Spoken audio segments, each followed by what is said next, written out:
you are, what's been presented to you as education, what's been presented to you as religion, all this stuff that you've been fed over the years. Hmm. What we're here to do is to make you think about what you've been said, what's been said, what have you read about other people? Is the apartheid that went on in South Africa, that happened here? You're about to find out. Earlier today, a young woman sent me an excerpt of a documentary that's going on, and you can see the title of it right here: Lowndes County and the Road to Black Power.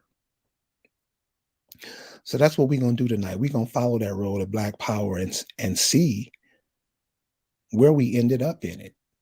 I mean, because this is at least 50, 60 years old.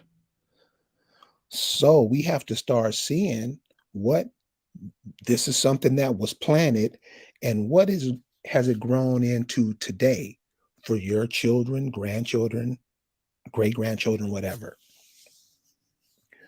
Joining me in this, and like she always does every week, and I'm so appreciative, is the Accomack Guardian, Miss Lisa Cypress. How you doing tonight, Lisa? Hello, how are you doing, Buck? Nice to be here, and I really appreciate you having me. I enjoy the chat, the best chat in the land, the most intelligent chat, and I really appreciate you being the godfather of critical indigenous thinking. Thank you for being you. Uh, no, I'm kidding. I'm kidding. Thank you. I appreciate your kind words. What Lisa and I was talking about today and putting out there when I showed her this documentary, she was saying, "Well, let's see where this is taking us. Let's see, you know, after we hear all about all this marching, all this, the civil rights movement. Let's see where it landed us. Where it landed us. Is this something that came to a reality? Is this something that was thought out and was made to be shared with everyone? Let's look at what it was. Let's look at really what it was. Let's think about it, because a lot of times ideas, parts of history, what somebody wrote about history, we take it as if it was real. We don't even think about it. We don't question it. We just do it. Right? That's how we roll. If boss said it, we gonna make sure it's done. Even if there's no humanly way possible it can be done,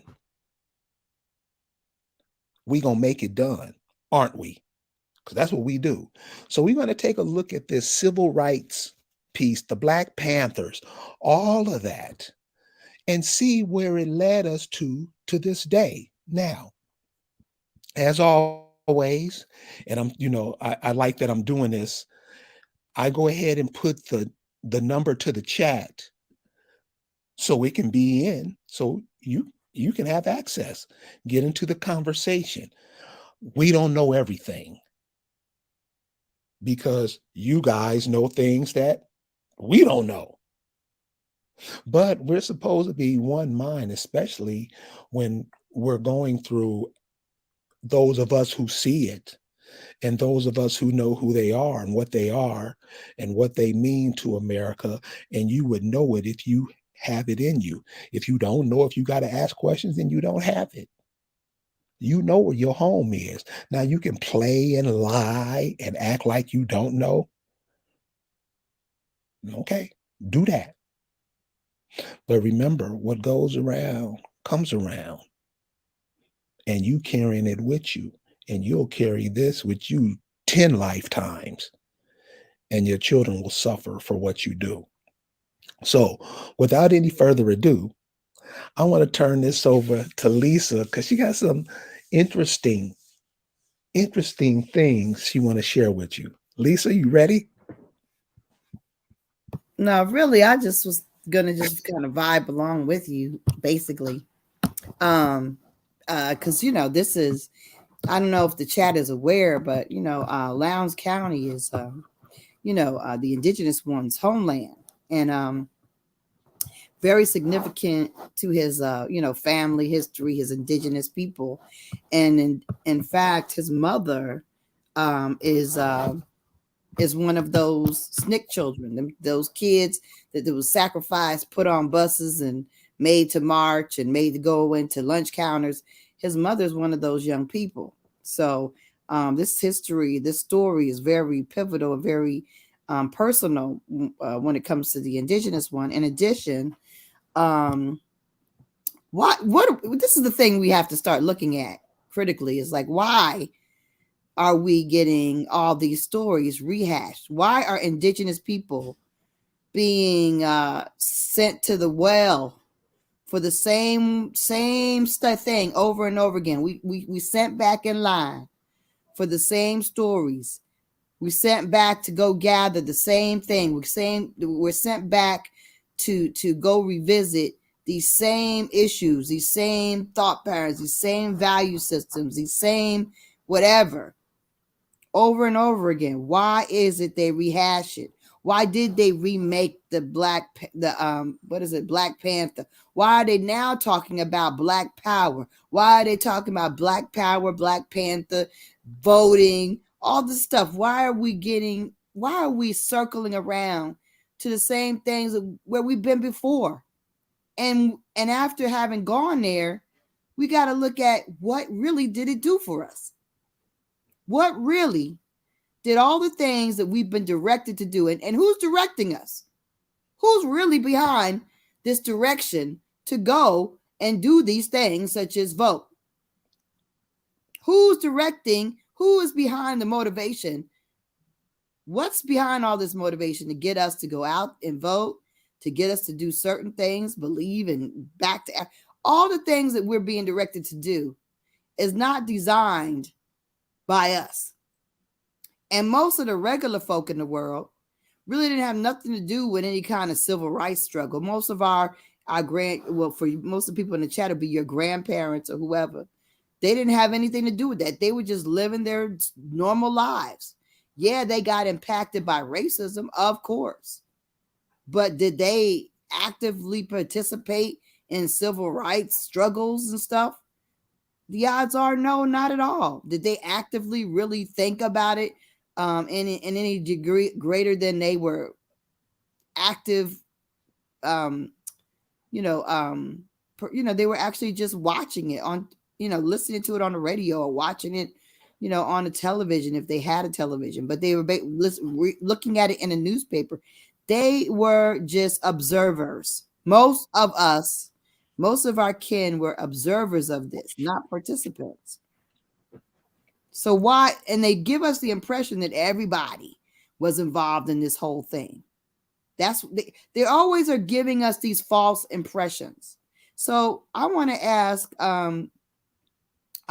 Buck exactly, how has it impacted his family? How and kind of if he could give us some information about his mother and her experience as being one of those SNCC children. And then we can kind of go into the fact of what is it? Like, let's explain what it was and what it was, because some of us might not really understand.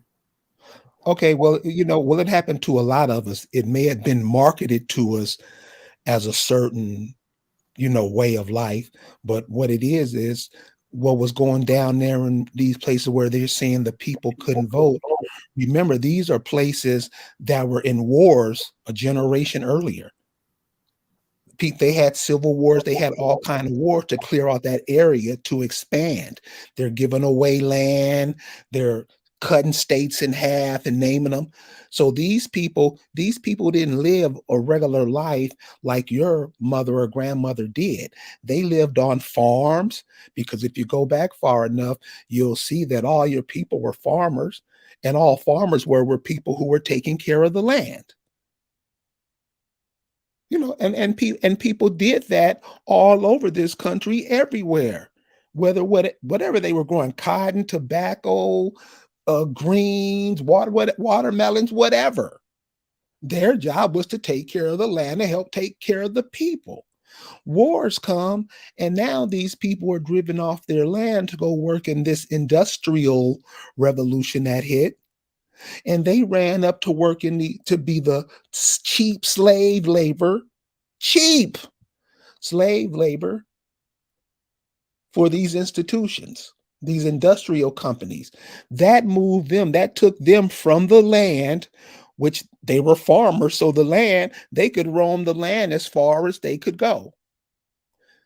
They leave that and now go start working these industrial complexes, and now they're taken off the land and they're put in yards. And so if you can understand what that does to the mind, first of all, you're on a place where you're running all day, vast areas of land. Now you're put into a pen called a yard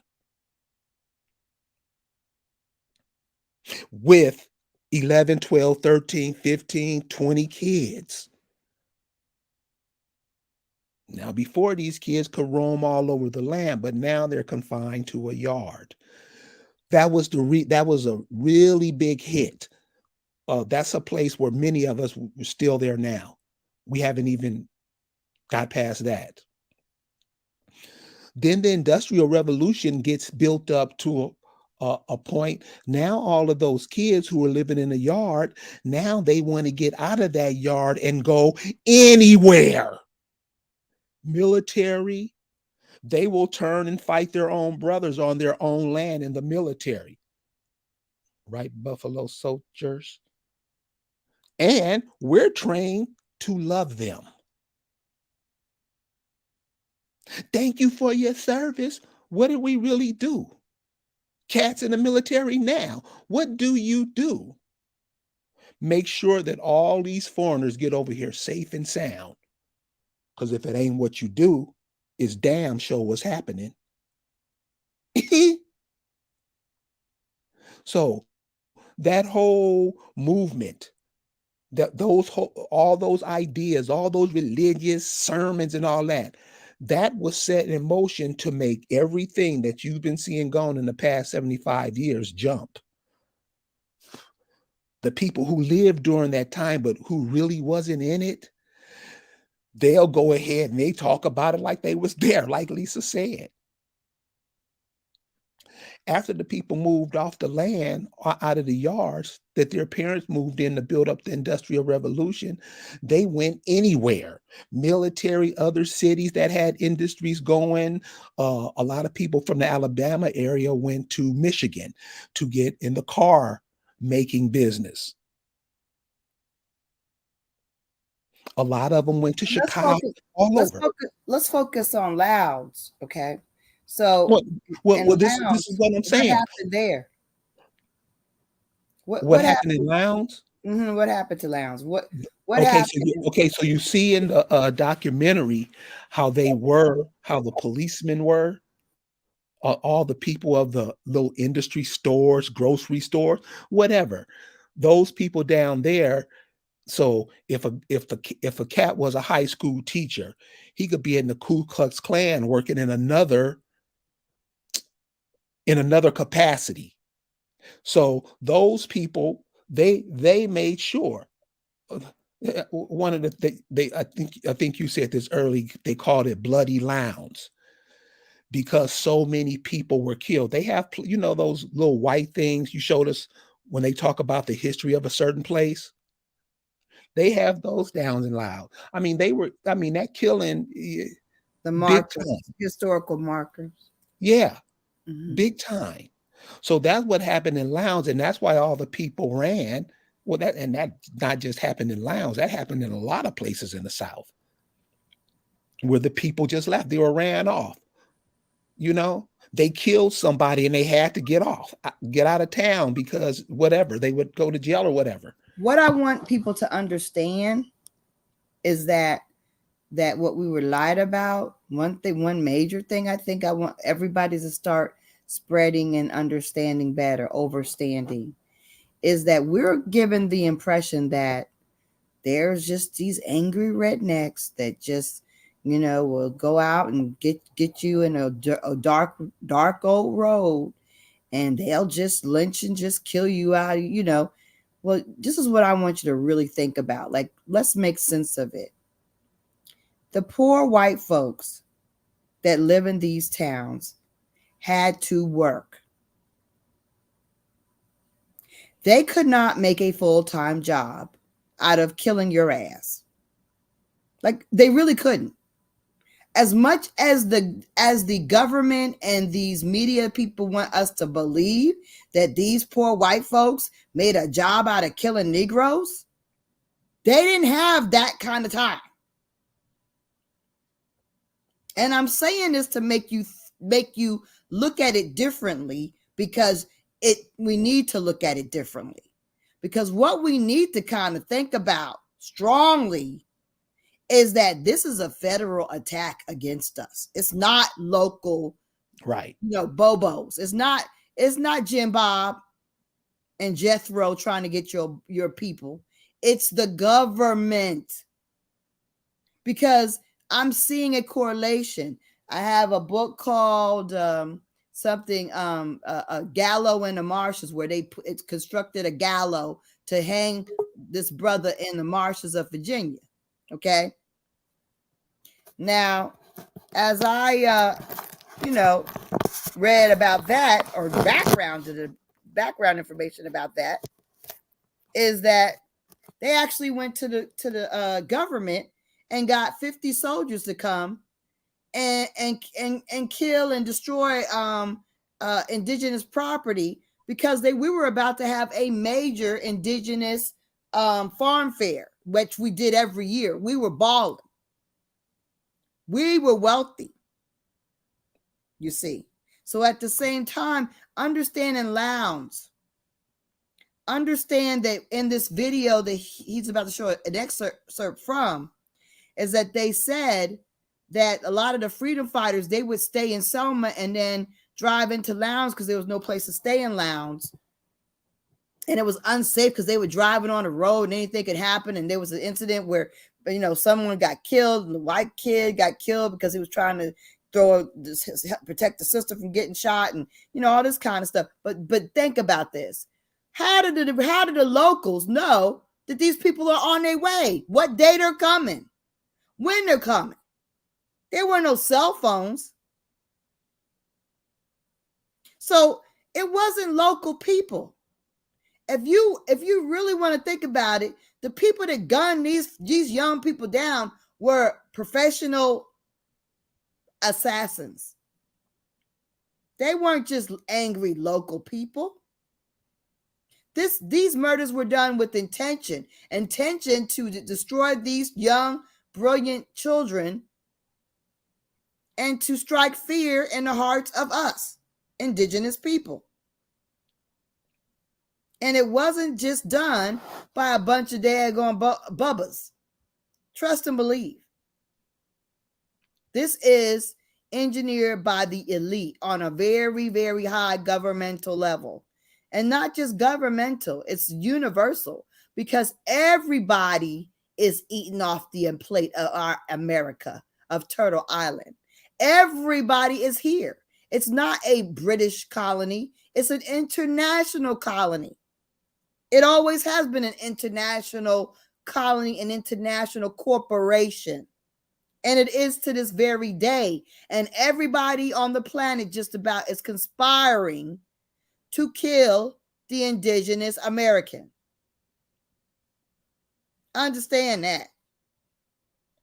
And so when we go along with it, this goes back to what I always say about what goes around comes around. When we go along with it, what we do is going to come back around on top of us. A lot of times in life, our children, grandchildren, because we can act like we wasn't in it or we wasn't part of it. But a lot of us played a very significant roles of the things that happened. And what were done to those children at that time, you gonna see. So this is what I mean. This is why we can't be stupid. This is why we got to look and think about what's happening. Why are we always looking out for other people instead of looking out for ourselves? How does that happen? Because we make it happen a lot of times. So, I was going to play this video, but it's 30 minutes. I don't want to take up a lot of time. But when you get a chance to check out this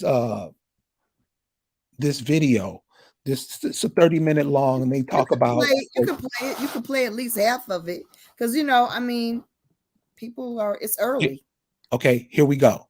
This is Democracy Now!, democracynow.org, the War and Peace Report. I'm Amy Goodman. With the re-election of Georgia Senator Reverend Raphael Warnock, the first African-American Democrat elected to the Senate from the former Confederacy, and with voting rights on the chopping block at the Supreme Court in Moore v. Harper, a case that could upend democracy. We look now at a new documentary that examines how we got here. This is the trailer for Lowndes County and the road to Black Power.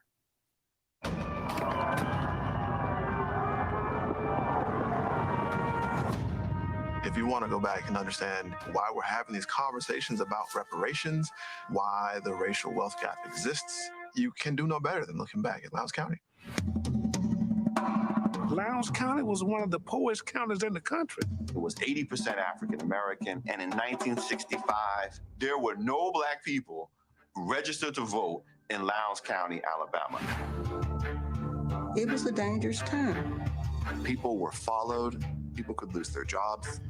A lot of Black people came up missing. That's why it's called Bloody Lowndes. It is called that because of the absolute unrelenting violence if you're trying to register to vote. They were literally putting their lives on the line. And they still organize, and still they try and vote. We wanted a movement that would survive the loss of our lives. The strength will come from the work together. We weren't just interested in the vote. We were interested in changing who ran the county. In Alabama, you could have an independent party.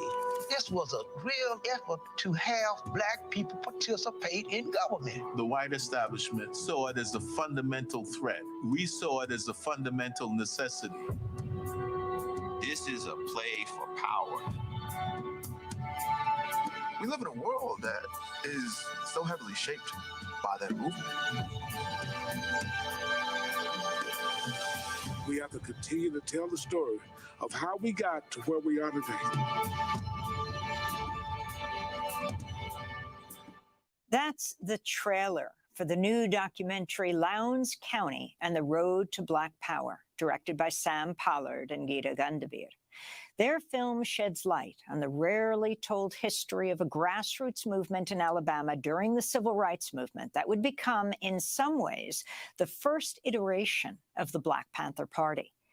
In this clip from the film, Professor Hassan Jeffries describes the first time John Hewlett and a group of fellow Lowndes County organizers attempt to register to vote. Lowndes County was 80% Black, but due to sustained campaigns of voter obstruction and white supremacist violence, had 0 Black voters registered at the time. March 1, 1965, John Hewlett, his wife, a group of 39 others that he had been talking to, decide that we're going to go down to the county courthouse and see if we can't get registered to vote. He goes right into the registrar's office. Carl Golson, big old former football player, car dealer. He's one of the county registrars. And he sees Hewlett and he sees the other Black men barge in. Don't you know how to knock?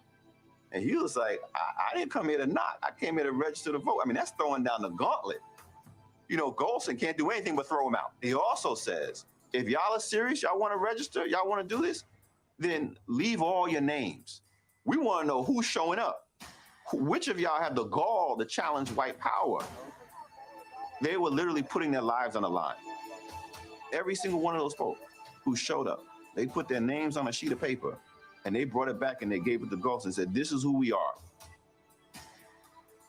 And then 2 weeks later, a slightly larger group show up again, saying, look, we're back, right? You have our names. You sent people to visit us. We lost some loans. We lost some business, but we're back. And then after that second meeting, they realized if we're going to do this, then we need to be organized. And so in late March, they formed the Lowndes County Christian Movement for Human Rights. In a minute, we'll speak with the directors and one of the people featured in Lowndes County and the Road to Black Power. Sam Pollard is a veteran feature film and television director whose work includes the groundbreaking Eyes on the Prize and Slavery by Another Name. Sam Pollard has edited over half a dozen Spike Lee films, including Four Little Girls and When the Levees Broke. We also spoke with co-director Geeta Gandaveer, an award-winning director, producer, and editor. And in Jackson, Mississippi, we were joined by one of the people featured in the new film, Reverend Wendell Paris, former field secretary for the Student Nonviolent Coordinating Committee. After the Lowndes movement in Alabama, he founded the Southern Cooperative Development Group and is now with New Hope Baptist Church in Jackson, Mississippi. First, one more clip from the film. It shows how SNCC, the Student Nonviolent Coordinating Committee, first began working with the Lowndes County movement. There was no place for the SNCC organizers to gather, forcing them to make dangerous drives in and out of town, risking arrest or attacks by white supremacist vigilantes.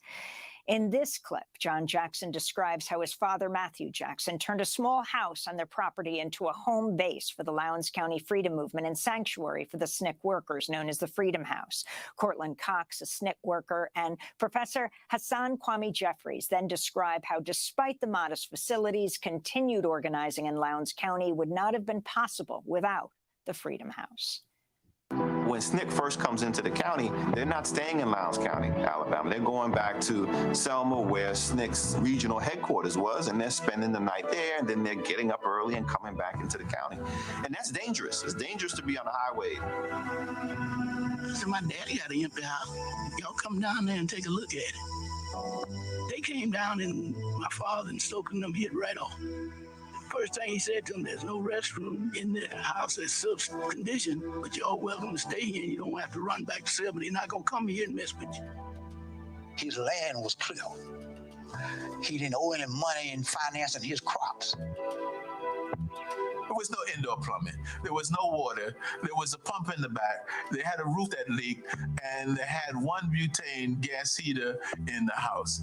So when it got cold, you had to go into one room. But it was very, very important to us because it allowed us to be in the county. And this becomes their Freedom House. This becomes the base of operations for SNCC activists for the next year and a half.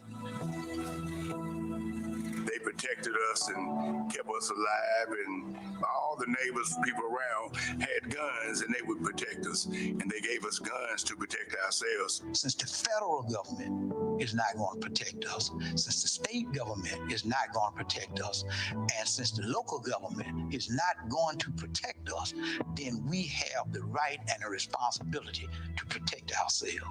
Again, that's Lowndes County and the Road to Black Power. That last voice, Reverend Wendell Paris, former field secretary for the Student Nonviolent Coordinating Committee. After the Lowndes movement in Alabama, he founded the Southern Cooperative Development Group and is now pastor at New Hope Baptist Church in Jackson, Mississippi. But Wendell, go back to then, what you were just describing, and talk about what was happening and the kind of danger you faced as a SNCC organizer and the movement you found already in Lowndes that was not getting the kind of attention that other places were around it, from Selma to Montgomery. Well, it's important to know that Lowndes County is a part of what's called the Alabama Black Belt. And it's a black belt that stretches from the Sumter County, or the westernmost county, all the way across to Barber County, the hometown of George Wallace, on the Georgia line. Is an area where you have this concentration of black people. The black belt is named because of the fertile black soil. So black people were brought to the area to pick the cotton. So Lowndes County, Bloody Lowndes, as it was known, one of those areas where you had families such as the Jackson family and whole communities that had begun to stand up and recognize that in these communities where there basically were all type of vigilantism and led largely by the political office holders, the sheriffs, the chief of police, and well, all of the law enforcement officials, as well as those other elected political positions, such as the probate judge, which not only runs the elections, but also handles matters of chancery in the state of Alabama. Then if you're talking about a land grab and you're talking about dispossessing people, then your movement needed to reach not only those officers of the law enforcement officers, but you needed to also make sure that you could get your people elected to vote, elected to office, and then to vote and become a part of the whole apparatus. In fact, if you have the numbers and you have the local organized people, then you ought to take control. We believe in majority rule in this country. So if you're 80% of the population, then you ought to rule. So that's kind of that helped to form the thinking that went into the establishment of what took place in Lowndes County. Understand, there are those communities where people recognized that they needed to band together to defend themselves. And as Mr. Jackson's daughter so well put it, Mrs. Henson, my daddy said to us, these folks are coming in here trying to help us get ready to vote. We're going to let them stay in our house, and we can do that because I don't owe them anything. And when you have that level of independence coming from small farmers, and that's largely what you had in Lowndes County was smaller farmers, 40 acres or more or less. But it brings with it, that land brings with it a level of independence that you don't know otherwise. So that's kind of the backdrop for me, being a resident of the Alabama Black Belt, basically all of my life.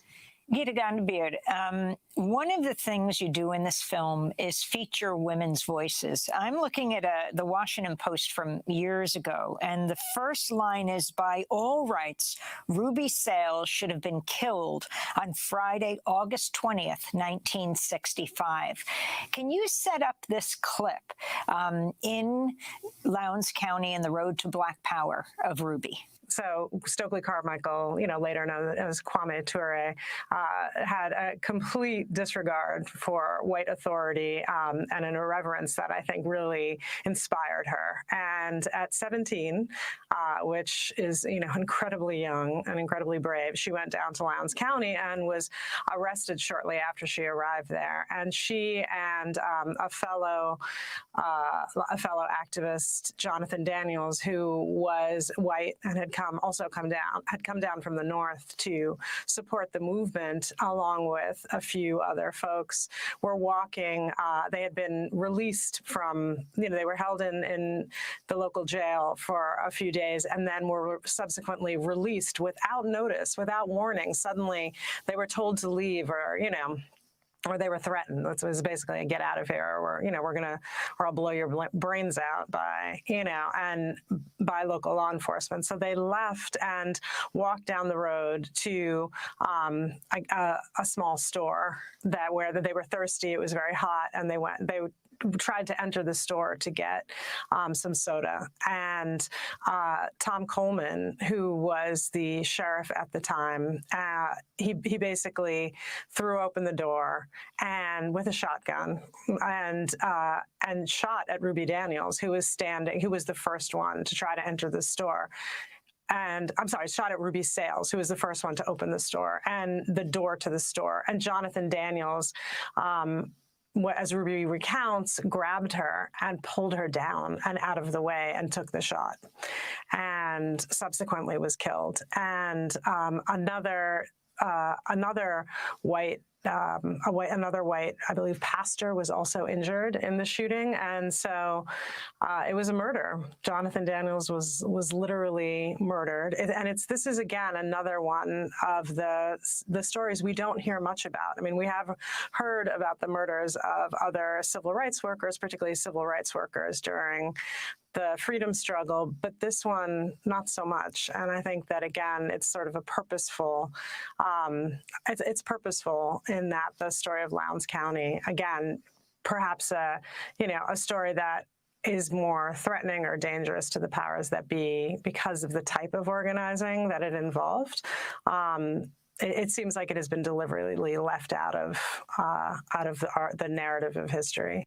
As we continue to look at this remarkable new documentary about the local movement for voting rights during the civil rights movement that's rarely included in history books. It's called Lowndes County and the Road to Black Power, directed by Geeta Gandabir and Sam Pollard. We spoke to them on Friday, along with the Reverend Wendell Paris, former SNCC field secretary. In this clip, we meet Ruby Sales, organizer with the Student Nonviolent Coordinating Committee, or SNCC, in Lowndes County, Alabama. And the first day I was in the county registering voters, and the sheriff put a gun to Stokely Carmichael's head and said, "Nigger, tonight you'll be in hell." Stokely said, "And tonight hell will be integrated." That was it for me. I was in. I had come from this very sheltered environment, and suddenly I'm face to face with all the heinous crimes of white America. It was nothing to be riding down Highway 80, and suddenly a pickup truck of white men pulled from the side of the road and start chasing us with their guns hanging out the window. And Stokely Carmichael would have to drive 90 miles an hour to make sure that they wouldn't kill us. I mean, fear is just going to immobilize you. You're dead already. So there's no fear here.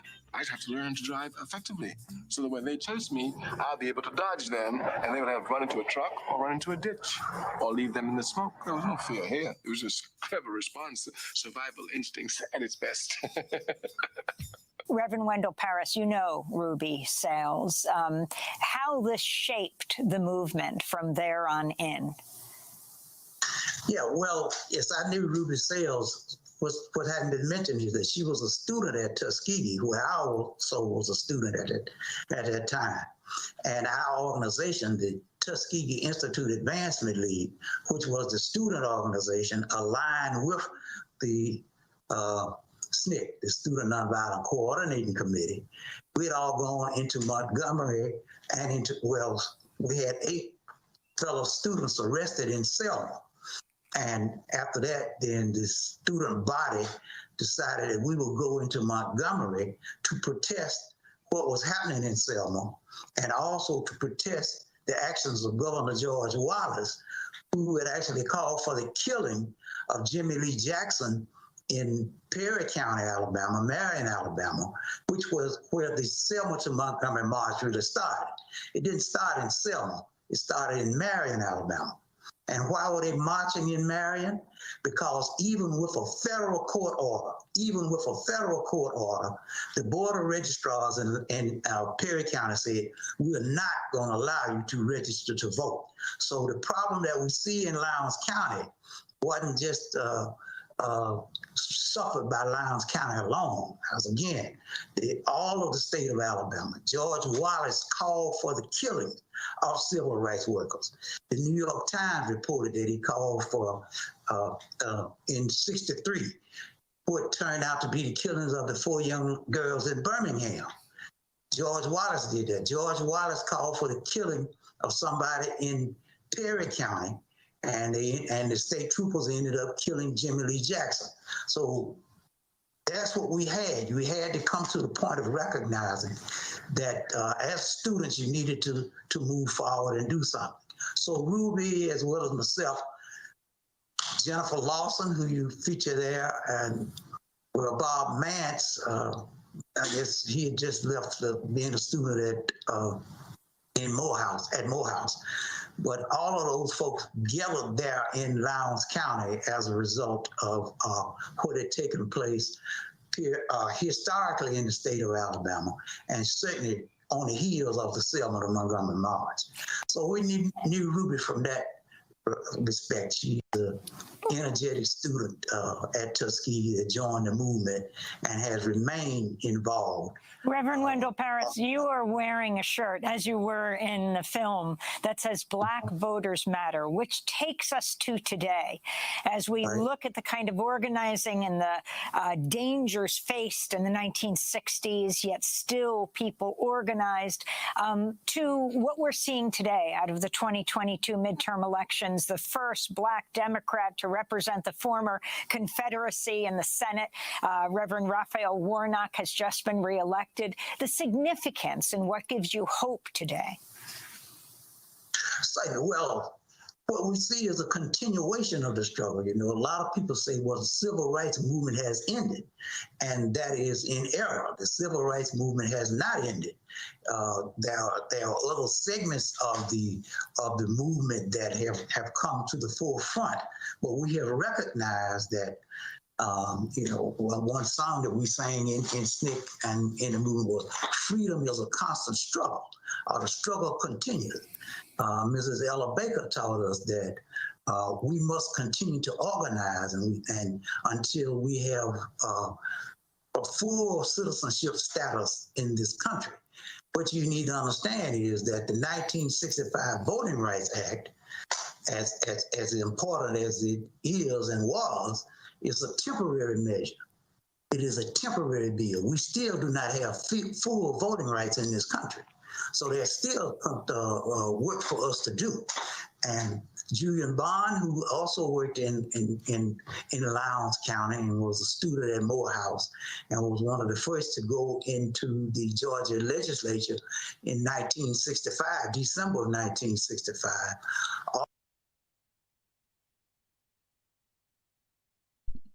So it gets a little too civil rightish, but you get the picture of it. All these things that went on, what were they really set up to do, and what did it produce for the future? Because many of us still have the mindset of those people back then, and I can just tell you, just from the little part that we shown, when I say the Black Panther was a CIA front from the beginning, if you can't tell from that clip that it was, it's right there. And they're just following the script. So a lot of these things in history and what we're taught and what we're led to believe is somebody sitting in a room somewhere writing up a script saying this is how it's going to be. And we're going to use him, her, and him to make it happen. And that's what goes on. And that script is wrote out because there's a desired outcome for it. If you do this to the kids, their children will think like this, or their children will be this, or they will never catch on because you haven't taught them. You haven't told them. All you said was what you see on these programs right here. And what we're going to talk about is what did all that stuff produce back then? Everything that these people did, what did it produce? Exactly. Lisa? Exactly. The things that there are three things that stood out to me from that clip, that little video. What the first thing was, they had a governor who called for the killing of the indigenous people many times over. A governor, y'all. A governor. So you gonna make me think that it's just local yokels that were doing the damage when they had a governor acting like a thug, like a hardened criminal, like a freaking Hitler, and it was all right? And understand, this was after the Holocaust. After the Holocaust, you got a governor blatantly being worse than Hitler, and don't nobody really ever really talk about that. And he was probably a mulatto. He don't look right in the face. He looked like he's got some mulatto background. He's got something going on in him. Anyway, that's the first thing I have to say is you got to think about the fact you had the entire world was partaking in the slaughtering of the indigenous people, and they still are. They still are. And Dr. J, the other thing I wanted to say that stood out from this is that no, voting does not validate anything. It doesn't. How does it validate you? It's just a mechanism of control and a gauge so they can tell how well they have you controlled. Because if it was a validation and it did give you power, then Lowndes County would be the biggest city, the most elite place, the most powerful, the most financially successful place in the world. Because as the film stated, they still are one of the highest voting counties in the country. Highest level of active voters. And they said back then they were 80% black. It's 70-some% black. It's still a lot of indigenous people in that county, predominantly indigenous. But what has changed for Lowndes County? What did voting do for you, Lowndes County? And they want you to believe with this film that, oh, we need to aspire to the good old days when people sacrificed their lives for what? Dr. J? For what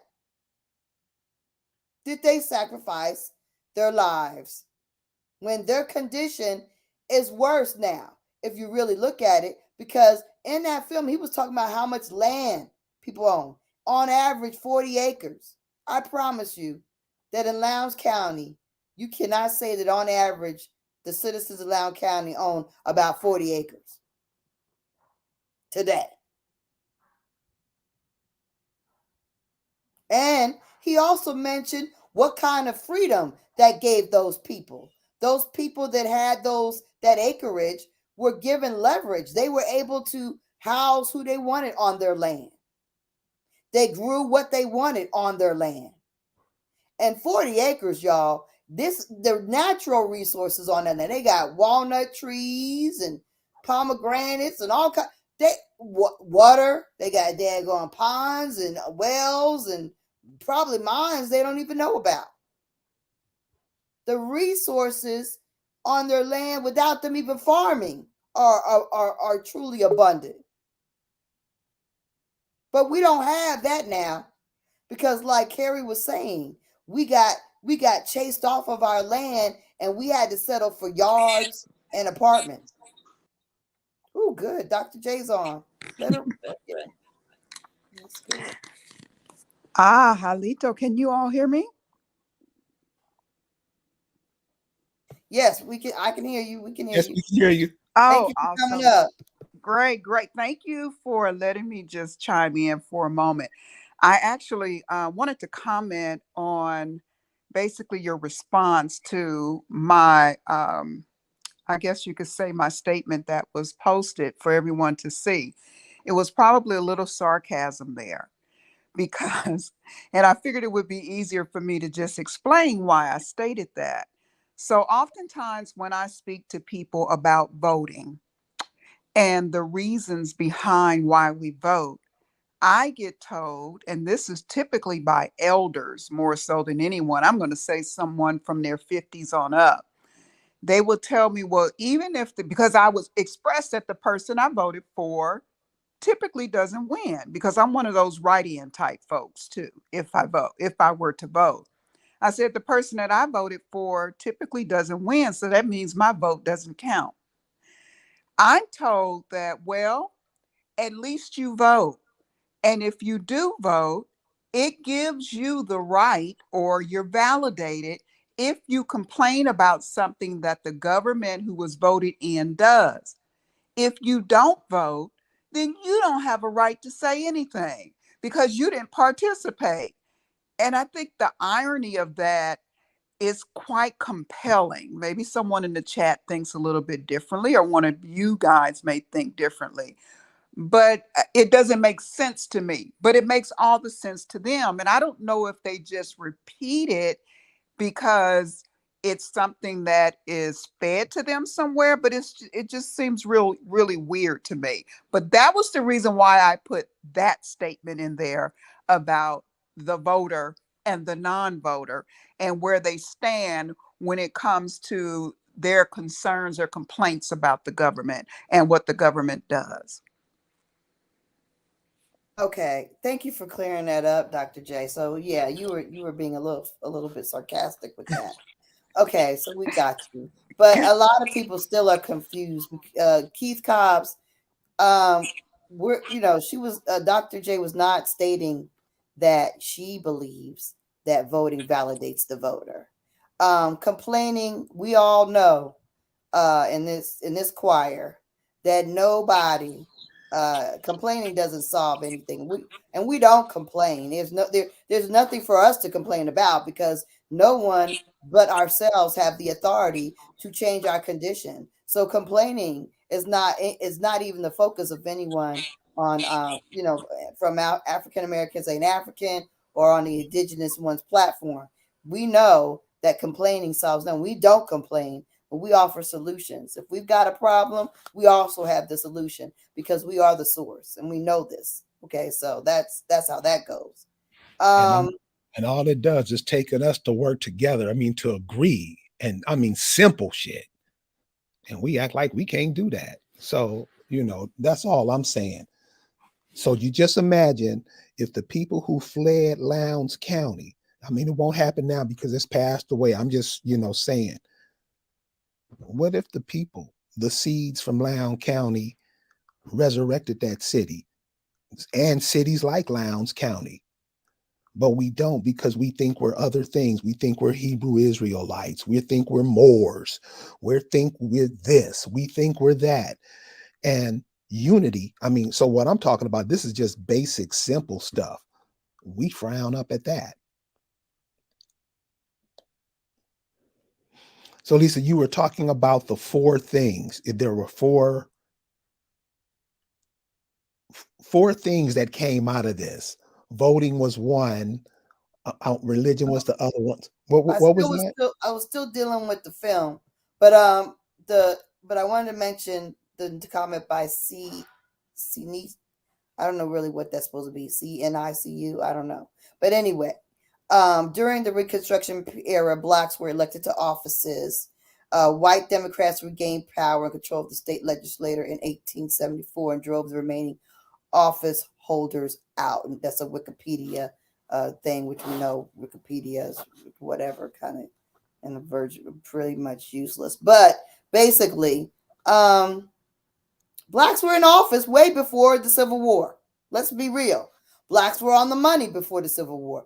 Blacks were, vice president before the Civil War. So I mean, blacks, come on. So we can't go by what indigenous people were doing before the Civil War, before the Civil War, during Reconstruction. Reconstruction is a misnomer, right? What does they act like it during Reconstruction? It was like, oh, after the decimation of the Civil War. What the Reconstruction period did was it was a rush, a bum rush on the American people, the indigenous American people by immigrants. And it was the freedom of the white slaves. That's what it was. The freedom of the white slaves, and it was the removal of the indigenous people from their land and from their wealth. The separation from their land and from their wealth, and they were replaced by poor white slaves and really poor white immigrants. Okay? So let's get that truth done. This Reconstruction period is just a bum rush of immigrants taking our position. And that's why they were able to, things happen so quickly, because it wasn't a building. It was just, I'm taking it. They just stepped into place, took the buildings, act like they built them, took the daggone, the government, act like they designed it, all this stuff. It was just a big, what is that called where the kids play, and it's like, whatever, they take your seat. What is that? Musical chairs. It was a big old musical chairs. They just took our seats. Stokely Carmichael, right? He's a foreigner. Where is he from? Where is he from? Stokely Carmichael's I think from Trinidad, somewhere down there in one of those islands. You could hear it when he talks. You can hear it. Yeah. What kind of name is Stoke? It sounds Stokely. And I was thinking about it's like he stoked the fires because of all them little kids and little girls that was murdered. This damn mother sucker survived everything. Because why? Because why did this Black Panther who stoked the fires, if you know what Stokely, he stoked the fires. He was the one who was a fire starter. He's got everything lit, and then he watched everything burn down and watched us burn down with it. Got everybody all upset, got everybody marching and carrying on, sacrificing their children. Who sends your best babies out to be in the front? Who does that? The ones that got hope, the ones that got dreams, the ones that have intellect.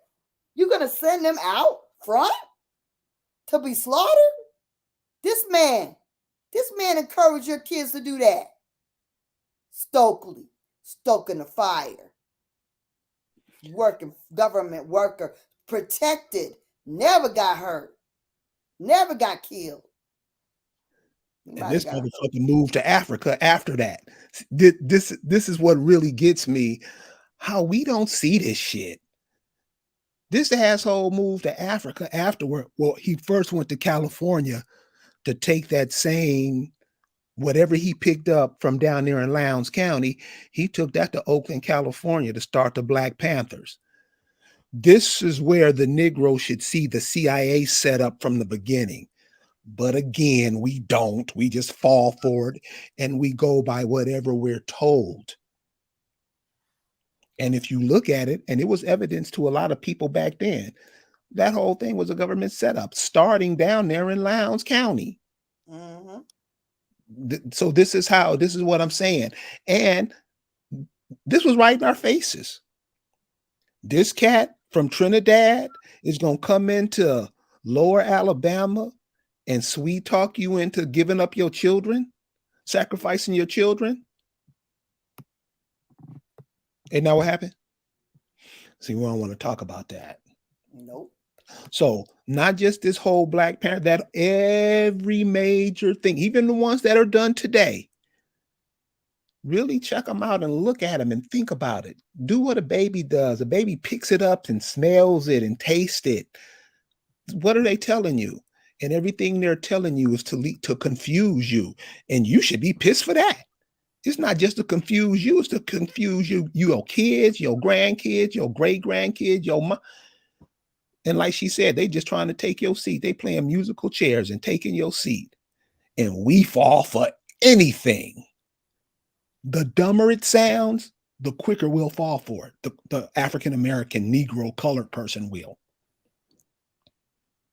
So now they're trying to program your babies into thinking that they need to harken back to the good old days of SNCC and try to do all this stuff, Black Lives Matter and all this other stuff, and Black Power and Black Panther, and you got muscular looking people all across the screen looking like something they need to be looking up to, and they need one, and yeah, you can be a superhero. They got all this stuff trying to daggone impact the minds of our young people so they can want to go out there and sacrifice themselves for nothing. For nothing. Just like these are for less than nothing. Because what has it brought? What has it brought? 2022, what is it bought? Okay, so we got to understand that all this voting, all these things are mechanisms that they use to control us, right? These are all the things that they do to keep us on the leash. Vote, black, and vote. Come on now. Which way you going? Sniff it, baby. Go on, go on. They don't care who you vote for. It don't count anyway. There's only a few people controlling the whole globe. So your vote is really doing nothing. They already decided who wins in most of these cases anyway and who's going to lose. Can I make a comment? It really is an exercise of control, and it's a monitor. It is a gauge of how well you are indoctrinated. And they need to know. They need to know where they have you. Go ahead. Check this out, Lisa. So California. Mm-hmm. You know, it's like 3 hours behind the East Coast time, right?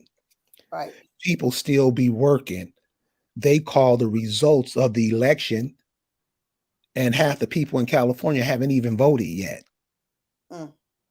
You know what I'm saying? Right. And then, of course, you got Hawaii and Alaska, every state on the West Coast. Right. And they call the election before those people. It never every time. Every time. Every time. Nobody thinks anything of it. Right. Because we don't think anything of anything. We're not thinking. We're not thinking. We're letting other people do our thinking. And when you let other people do your thinking, that's when you're a slave. When you let other people do your thinking, that's when you are a slave. And if you think slavery ended, you're an idiot. It never ended.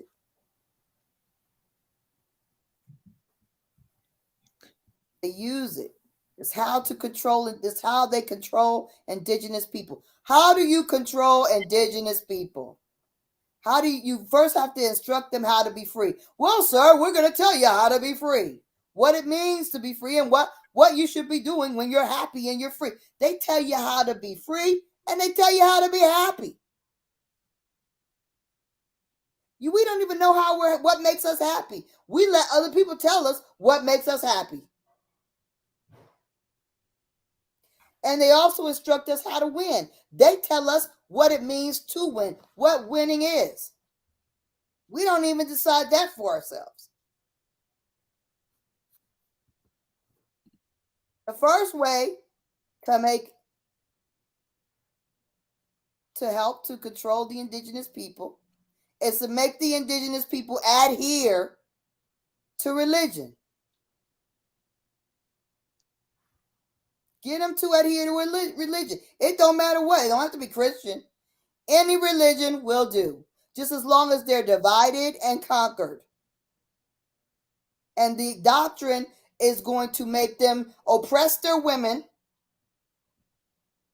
put their men in charge, whether they are able to handle that role or not. Hey, if we can breastfeed, we can tell you what to do.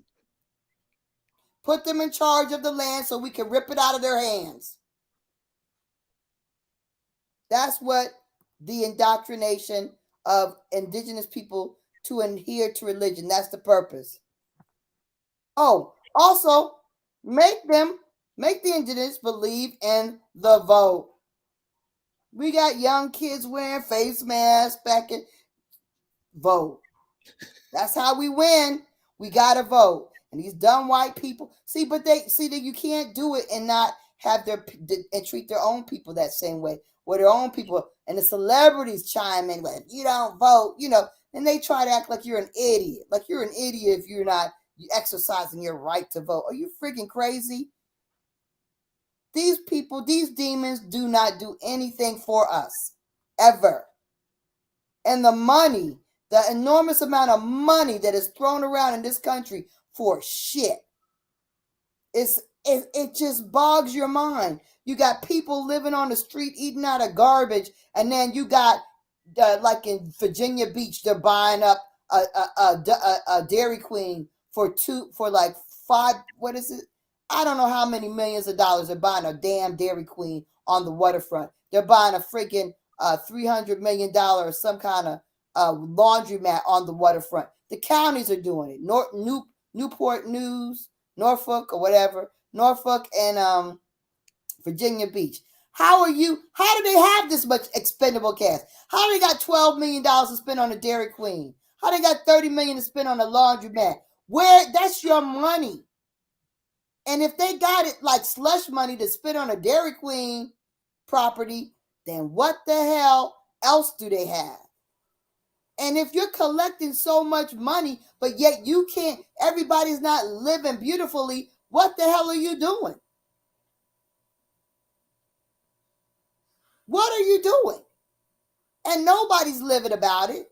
Nobody's like, well, why are they buying a Dairy Queen? And why do they got $12 million to spend on that? If you got $12 million to spend on that, where's all the daggone gyms for the kids? Where's all the daggone educational musical programs that are free and instruments that they should be given free and daggone STEM daggone camps that should be free and every daggone day they should have STEM like they should have STEM labs. Every community has a STEM lab that gets these kids excited about science, every day after school. Why? On the weekend? Why you got $12 million for bullshit? That's the thing that voting does nothing. Then they indoctrinate the indigenous with higher education, make us disciples. So we believe whatever we would learn in college, that's what we believe. I learned this. I am educated. Okay? So how dare you question me? I am an authority. I'm an authority, and I'm educated, and I know what I know. So they're going to teach you about being African, and they're going to teach you about how you should vote, and they're going to teach you how you should win, how you're going to live. It becomes ingrained into a people. And then they become the authorities to tell everybody else, well, you see how I did it? Okay, now, this is how it's done. You got to first put Jesus out there, put daggone Allah over there, put whatever out there, Hindu, whatever. You got to do that. Separate yourself appropriately. Then you got to vote, because you know what? If you don't vote, you're not intelligent. And then you got to get yourself educated, because you can't get anything done in this country without spending over $100,000 in education. And then, of course, in the educational system, they have to teach the indigenous people focusing on Africa being their place of origin. No matter what, no matter how dumb this is not an actual book. There's a plan, it's a picture, this is a cartoon. You might as well believe in daggone Popeye, okay, and olive oil, because this is about as real as this picture is, okay, with the men lined up and the women, everybody stacked together, and the boys in the middle. Are you freaking kidding me? With the nasty ass people that are daggone supposedly doing this trade, that they would be able to keep anything alive, and they couldn't even wash their asses. Literally, they were not washing their own asses. How could they keep people alive on months and months or at sea in disgusting conditions such as this? This is insane. But this is how they win, and this is how they keep us oppressed. Because instead of doing what we should be doing, which is understanding that this is our land, like South Africa is doing, and getting lit and telling people to get the hell on and get out of my damn country, because if you don't want to act right in my country, you got to go back to your own. That's where we should be. But we help them get free. But we don't understand that we're in bondage. We help the South Africans get free. But we don't understand that we're in bondage. And a lot of our kids don't really understand that we sat up there and sang songs and signed petitions and and supported trade embargoes and things like that that actually got South Africa free. So when these South Africans sit there and they got their rights and they got their country back, and they can sit there and regulate and tell these daggone people, these South African immigrants, to go back where they came from, where we don't have that freedom because we don't know what we are, and we don't know where we are, and we don't know where we came from because we were too busy trying to help other people.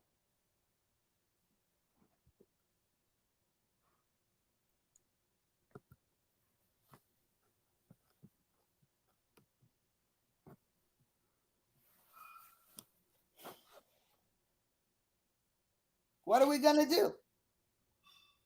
We need to understand that they're trying to do everything to keep us in jail. They're trying to do everything to keep us in this lockdown. But you can't get free if you don't realize you ain't free. Is Harriet Tubman still around? Well, she need to be, because y'all is locked down as F. Y'all locked down and you don't. And comfortable with it. Right? Y'all are locked down and you don't know it. So until we realize that we are enslaved and that no amount of, oh, give us reparations, please. Oh, let us get a vote. Oh, let's start a political party. None of that's going to work. You know who it works for? The overseers that start those efforts. Yeah, the few overseers that start the political party, they get a little bit of power. Yeah, they get a leverage. They may even get money. But you ain't. The few people that you vote for, yeah, they're going to get money. They're going to get leverage. The organizations that are organizing the vote, yeah, they getting government money and they getting all kinds of grant money to get you to corral you. They're overseers. They're getting compensated, but you aren't.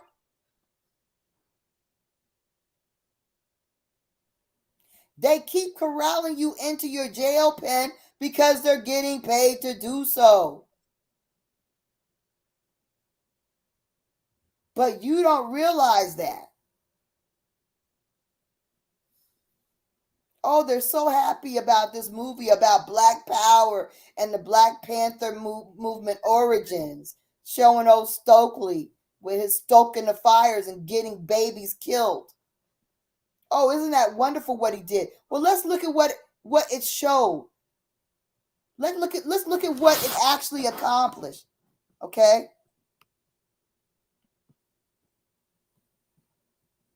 What was that? 60 years ago?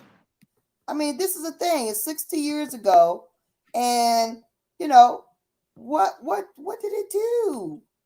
What did it really do for us? That's what we need to be looking at, because the reality is, show and prove. Let's show and prove what this does for you. You know what I mean? They could tell you anything. They could tell you, oh yeah, voting makes a difference, boo boo. Okay, but what does it really do? What does it really do? No, I don't want that.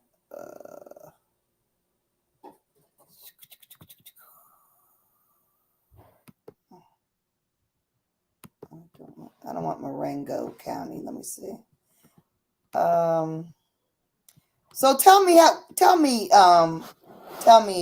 Indigenous one, what does Lowndes look like now? You are actually out there. Tell me what it's like now. What you saw in those pictures?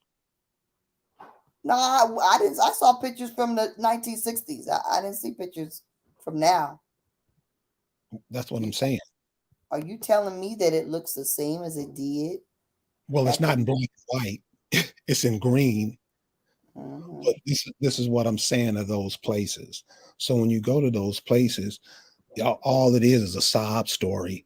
And this is how we're living. This is how we're going to live. This is how they really are. Nothing. I mean, can you imagine the places the guy was telling you? They're right in the middle of the black belt. The black belt is where the most fertile soil is. So you mean after 60 years the blacks, the African Americans hadn't gotten in their mind yet. Hey, maybe we can do something with all this land, this fertile land. Now he was just given directions in Alabama, but the black belt stretches all the way to the Mississippi River, all the way to the East Coast. And so all those people that, come from that, who have direct ancestry to that, when you bring that up, and this is when they're around their white friends and anybody, when you bring up this part of the world, they laugh. That's sad. They themselves laugh. Yeah, well, yeah, that's horrible. That's freaking horrible. Okay, so let's look at this then. Okay, so looking at Lowndes County, you could see that the ethnic makeup is 73%, 72. Well, it's gone down. Was 73, now it's 71. So they're losing. That means economically, that means, just vitality wise, just by the level of their ability to thrive. They're not thriving. They're declining. Okay? And Lowndes. Although they're still voting real hard, but they're declining in their numbers, in their population, economically, in their opportunity. They ain't making no babies. Look, the little pink number, that's the babies. It's going down too. 0 to 4-year-olds. Okay, now this is in Alabama, and this is just not Lowndes County. This is damn near all the counties here. You have to remember that the incoming immigrants, they come from places like Lowndes County, where they were farmers where they used to be. Just met a woman now who back in the 70s, her grandmother bought up a bunch of farms in El Salvador. This chick is kicking Starbucks ass here in Alabama selling coffee. And she's an immigrant from El Salvador, Guatemala. And so you're seeing the border and the lines, they're starting to drop. These people don't care. You got some land in Alabama who the people who live there don't even want it. What do you think is being talked about on the streets of Honduras? Mm-hmm. See, we don't think about these things. Most brothers, they don't think about most brothers thinking about when LeBron gonna play next. We ain't thinking about that. We get pissed off at somebody who does think about it. This is normally what the black man does, or they're in their religious bullshit, or when you hear brothers speak, damn, dude, aren't your people from Alabama? What you guys doing down there? I ain't going down there. I don't got nothing down there. That's how the African American speaks. Seriously. I know a lot of people, think I'm trying to be funny. Dude, I'm serious. If these kids are in the mental capacity that they're in right now, what you think they kids gonna be in? We ain't trying to educate. Seriously, I know 60-year-old people. I don't know nothing. 60 years old.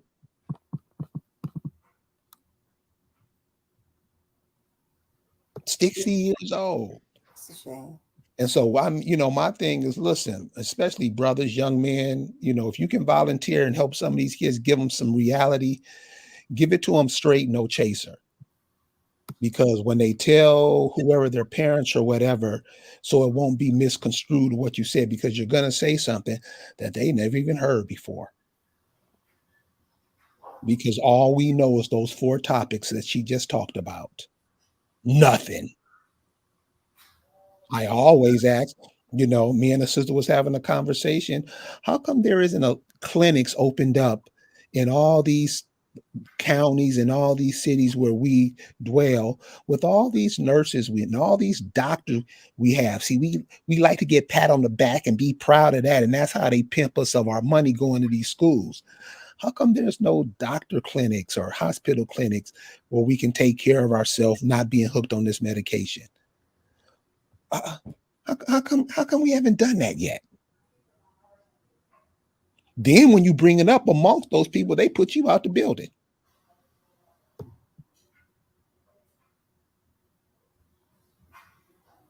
Huh? I mean, we have all these Black medical people, especially here in the South, because that's all we're trained down here for to do, is to take care of other people. It haven't came across none of those professional people.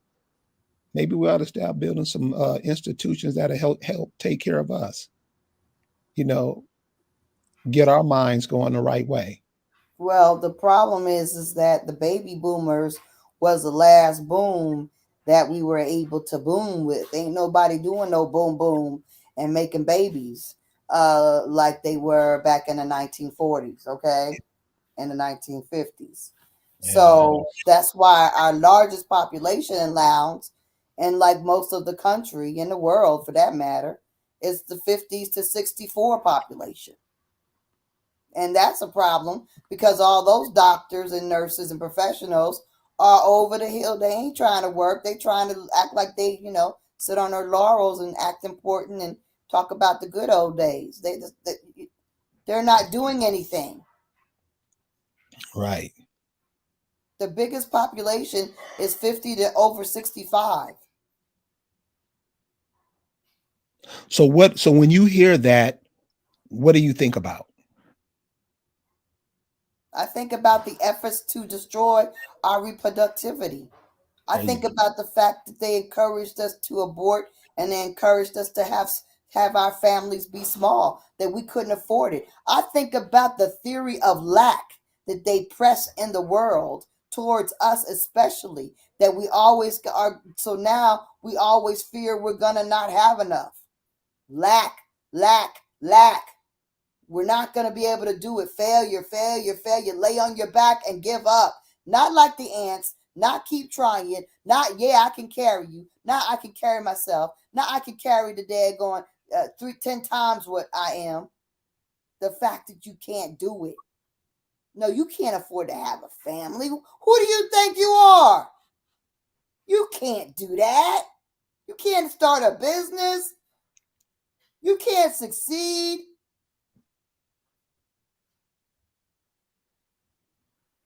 That thing.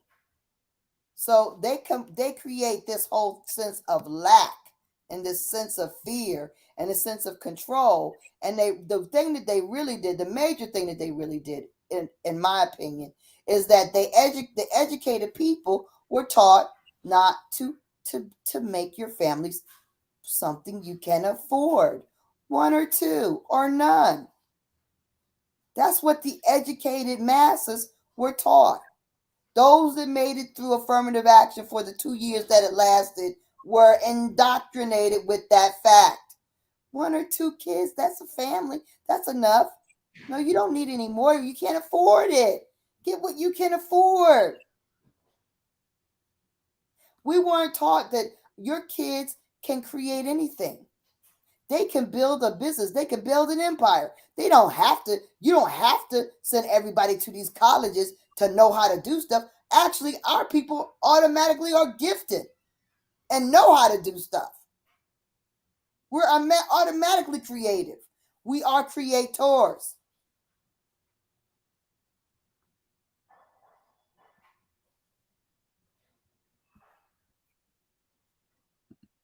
Well, Dr. J, I'm willing to start that. I'm sure that I could find at least one other person that's also committed to doing that with the nurses, because I'm sick of walking into these places and not seeing us anymore.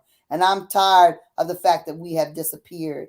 And I'm sad that our people are being fed medications that make them sicker and not better. So yeah, we need to do something. We need to start a force of training these babies to be our future caregivers, our future nurses, and doctors. So yeah, we need to do that. So yeah, I'm definitely for that. Contact me. Okay, so but getting back on track. But this is, I mean, that is the track. The track is to get things done. That's what we do. So let's get it done. But basically, this is what's happened. The population, look at the population. It's like that all over the place. Okay? It's like that all over. It's problematic. Let's look at the daggone. I compared some counties, different counties. Madison County is a they're affluent. It's an affluent county, right? Madison. All right. Madison's got some money. All right. They're winning. Their actually population's going up. They've got mostly white, 60%, but they've got a good portion of, we're the second largest. The indigenous are 23, 24%. So we're moving in there because you know what we're doing? We follow the whitey. We follow whitey. So, so they're winning. We're latching on. Their ages are still older, but see, the second largest population for them over there is 20 to 34. So they're doing better. Then they got the 35-year-olds. So they're doing better. The 60, so 65 is actually on the lower end with the babies. So that's actually, they got a good population of people that are gonna be able to build and can build, So that's good, and let's look at another, let's compare some places, right? All right, so if we look at this, which is US Census, United States Census, right? Start looking at these facts, right? So I looked at Green. Green has a population that is close to Lowndes, right? Lowndes is like supposed to be 9,000. Green is like 7,000, 9,000, whatever, somewhere in there, right? They're close, like just they're in the same place. But the difference with it is Green is actually 79%. No, that's not what I meant. That's not what I wanted to do. I wanted to look at Crenshaw. Crenshaw is like Lowndes because it's like 13, and Lowndes is like 9. That's what I wanted to look at because Crenshaw is 71% white, and Lowndes is 72% indigenous, right? And Crenshaw is 23% indigenous, and Lowndes is 25% white. So they're like the polar opposites. They're the same, but they're opposite. So you can look at that, how these two places very similar, how they fare. 20% people are over the age of 65 in Lowndes, 19.7 are over the age of 65 in Crenshaw. They're similar, okay? All right. Internet usage, households with broadband, 65%, 64% in Crenshaw, only 55% in Lowndes. Household with computer, 80 have computers in Crenshaw, only 76, a little less in Lowndes. Less people with disability in their health in Crenshaw, only 15.4, 20.7 have disability in Lowndes. Let's look at the income, where's the money? Income and poverty, okay? Income and poverty. 31,000 in Lowndes, 43,000 in Crenshaw. They're making a quite a bit more in Crenshaw. Poverty higher in Lowndes, 21.9% in Lowndes, 16.8 in Crenshaw. Poverty, a lower poverty rate. So what did I ask you? Look at Lowndes today. They are not winning. What does voting do for Lowndes? How many years has it been? 50 years, you said? Yep, about 50 years. 50, 55, 50, 53, 4, somewhere around there. Are y'all being able to see the stuff I'm talking about? Is it showing? Or is my screen's not showing? Your screen's not showing. Oh, okay. Well, let me fix that because I was like, I'm looking at the screen. I'm not seeing it. But I want y'all to be able to see this whole. Hold it. I'll get it right. I got to go change. what I'm showing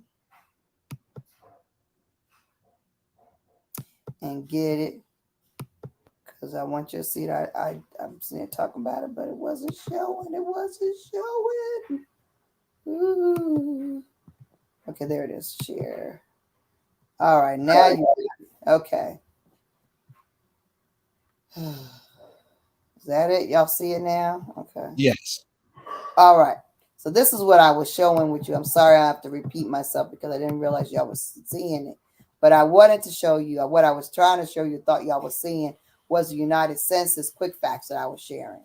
And what I meant to talk to you about was that I wanted to compare two counties that are similar and how they're doing. And I really don't need to talk about Madison, though we can talk about it.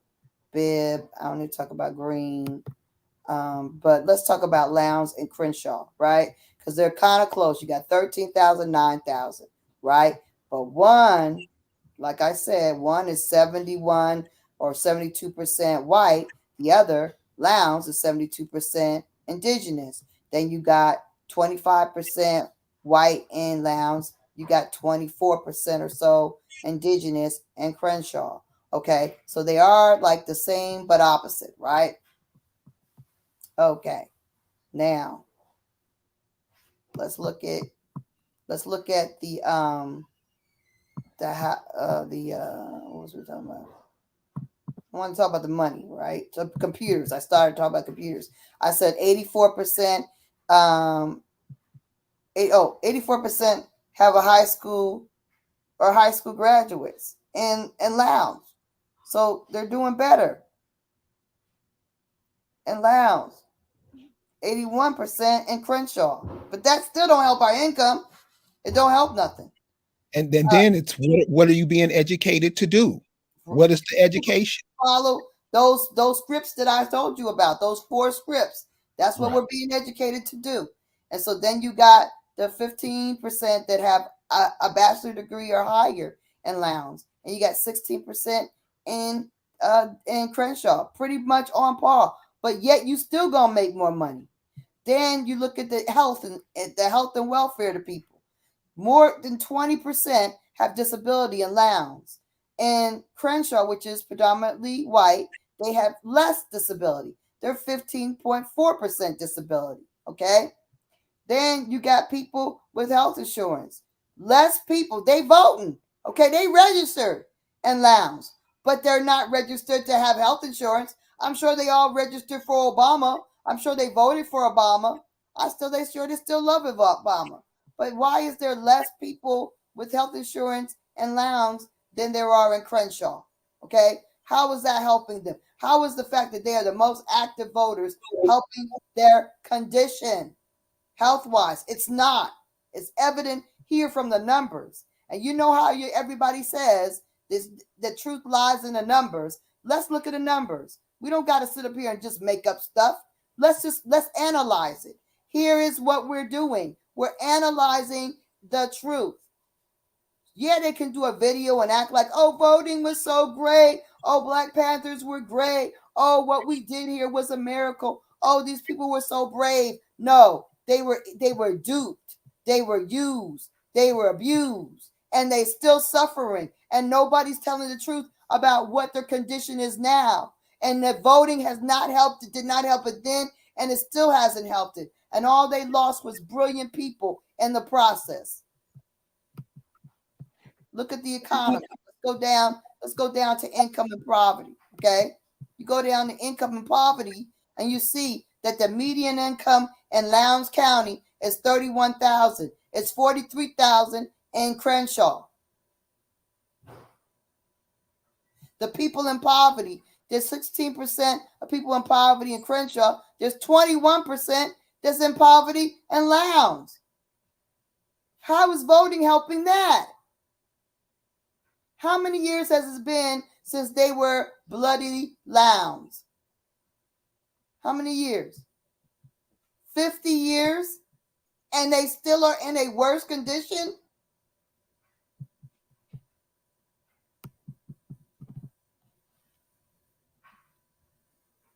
But that's what they tell you to do, that you need to vote. And boy, we should be proud of Lowndes and their long legacy of voting, because look at what it's done for them. Not a doggone thing.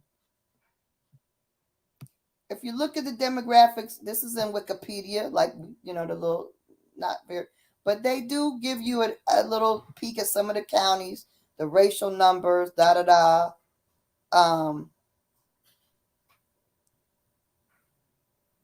Bullock County is more, but if you look at the different counties, you'll notice there's very few where there are predominant whites. On Wikipedia, they make sure that they show a lot of them that have predominant white. I think they picked out all the ones, actually, that have predominant white to put on Wikipedia. But they want to give you the idea that this state is predominantly white. So that's what they're going to show you. But when you actually go through the list of the different counties, you're going to find that it's most of the counties are predominantly indigenous. Wow. Everything that they're showing on this. Let me show you this. I didn't give you this. I'm not showing it to you. Please, I'm sorry. Forgive me. I didn't know that I wasn't sharing. Let me stop this sharing. Let me go back to the stream and get this thing where I want to show you that I want to share, which is this demographics thing. Yeah. Okay. All righty. So with the demographics thing, should be coming up here shortly. This is a Wikipedia of just Alabama, right? Demographics of Alabama. But what they show on the demographics of Alabama and Wikipedia is it's skewed, right? It's skewed because every county they show here is mostly a predominantly white county. But I can tell you from having looked at the census stuff that most of the counties, it's hard to find a predominantly white county when you look at the census stuff. But if you look at Wikipedia, you would think that all the counties are predominantly white. Largely so. Like, look at this big old gap, 79 versus Clay County versus 13. No, baby. That's not the way it is. It's not like that. Not if you actually look at all the, look at everything. See, they try to mislead you into thinking that these people are predominantly white, that the state is predominantly white. But if you look at it, you'll see that of all these states, here's one. There's Dale County. That's predominantly. They're saying it's predominantly white, right? All this stuff. Everything they're showing. I had a hard time finding this information when you look at all the different counties. Wow. Okay. Marengo. See, it's more like, I saw a lot of this, like 40, 50. I saw a lot of that and when I was looking. But I did not see a lot of the Marion County where they have 88% and 3.7. Man, they ain't got hardly nobody. That is a white county right there. Wow. Lisa, let me address this brother real quick. Kevin Basar Israel,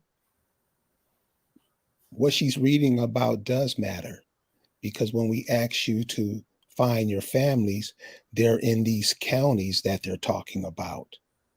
She's also showing you that the term that they're using, I mean, if you're paying attention, this is what I'm getting from her, where it says Native American. Native Americans are always less than 1%. They're never the people, but what we have our people that'll call themselves Native American, Hebrew Israelites, Moors. So, sir, it is important. It is. You just said that you are somebody else from you didn't say your name was Israel when your people sounded down there in the South. You were whatever those slave owners were. Then you changed and went off to another place. So, brother, she is helping. I mean, he's talking about his slave owner. First of all, he's not even using his own name. I don't understand that. Right. So, I mean, that's a whole nother thing. People that change their name and can't Right. really I'm saying, but their the point ancestors. is that you're not doing anything, and it's like, what are you So talking about? what And these, what the focus of this is voting. So if you don't know what the topic is, then go move on, because the topic is voting. And what we're talking about is how they use voting to control the indigenous people. That's the focus. I ain't talking about just slave owners in Lowndes County and what their names are. That's not the topic today. So if you want it to be the topic, that's not you're not going to do it, because that's not what the topic is today. We're not talking about slave owners in Lowndes County. Did you see that on the title? It's not slave owners in Lowndes County. This topic is voting. And what we're trying to impress upon people is the mechanisms they use to slip us up over and over again as the indigenous people. And if you don't think it's important, that you don't understand how you fall down over and over again and trip up over the same things and the same daggone tricks over and over again. If you don't think it's important for people to understand that about themselves, then I don't know what's wrong with you, Kevin. Because it's important that people learn. It's important that people understand what is being done to them, so they cannot be misguided, tricked, betrayed over and over again. That in the very least, we need to understand the game and the mechanisms that's being used against us. And if you don't see that as important, I don't get it, because that's freaking important. You can't play the game if you don't know what's being played against you. You can't combat what you don't know what you're dealing with. Hashawa. If you fall for the fact that, oh, if I vote, this might get better, then you're going to be misled. If you fall for the fact that, oh, if I do this Israel religion, things are going to get better for me, then you're going to be misled, because religion is a trap to confuse and to just divide us. If you fall for the fact that if I daggone think that my ancestors are from Africa, then I'm going to figure out myself and who I am and my religion, and I'm going to be okay, then you're also going to be misled. We have to change the way we look at things. We have to understand why they push certain agendas, such as voting. And that is this topic for tonight. I don't know when you came in, but whatever, you missed the point of what we're talking about. We have to critically look at what's being done. So we can speak with authority to our brothers and sisters and kinfolk about, well, this is why y'all voting. Do y'all understand what's really changed? We can critically look at it. Lowndes County, somebody comes to you and tell you about Lowndes County, you say it's not any better there, it's worse. How has 50 years of them voting meticulously, devotedly, voting over and over again, what has it done for them? It's done nothing. Oh, I know this because I looked at the statistics. That's how you combat these educated overseers who try to feed you a bunch of lies about our condition and what we need to do about it. That's why it's important. Because it's one thing for me to say, oh, yeah, they just, but to actually know, to be able to look at the numbers and say, look, this is what Lowndes County is doing. This is what they're not doing. This is how things are. This is how it's not. And to be able to speak truth to this Black Power movement, and be able to speak facts into voting matters. Well, why does it matter? How is it helping our poor? How is it helping our health? How is it helping our crime? How is it helping the drugs being pumped into our neighborhood? How is it helping our babies being in prison? How is it helping? And I bet you we haven't even touched upon the fact that they sending babies to prison in large numbers in Lowndes County, which they didn't have that back in the 60s. We're not even addressing that. We're not addressing all the new problems that Lowndes County has today that they didn't have before, because they found new ways to ensnare us, new ways to confine us. But no, you don't want to think about that.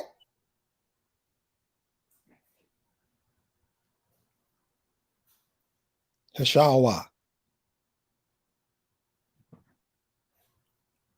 The fact is, Lowndes County is the land of the indigenous ones people. Isn't that right? Is that the land?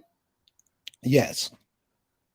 So they're the Catawba, Lettahatchee Indians there. Yeah. Lettahatchee of the Catawba River down there. They don't understand who they are. But the man in the video, if y'all notice, he actually did refer to the people as being indigenous at the 22 mark in the video. He referred to the people as being indigenous. So he knows the people are indigenous. But as leaders of this whole get out the vote thing, they are compensated. As overseers, they get compensation and they don't care about you. Because if they really cared about the people, they'd be saying, yo, we have to organize as the Catawba, Lettahatchee. We have to organize as the Indians that we are and get all our land back. Because that's where the wealth is. And get back the money that was stolen from us and the resources that have been taken from us. That's where the power is. Not in calling yourself black, not in getting the vote out, not in being a Black Panther, being the indigenous person that you truly are. And that's the point of this whole discussion. But if anybody wants to come up, we can do we got time? We got time. We got a couple of minutes. Get a couple of chats in here, get some of the voices of the people out there listening who's seeing what's transpiring in America today. We'd love to hear your voices. We just put the chat number into the chat box. So those of you who want to come up and speak, here's your chance. Right.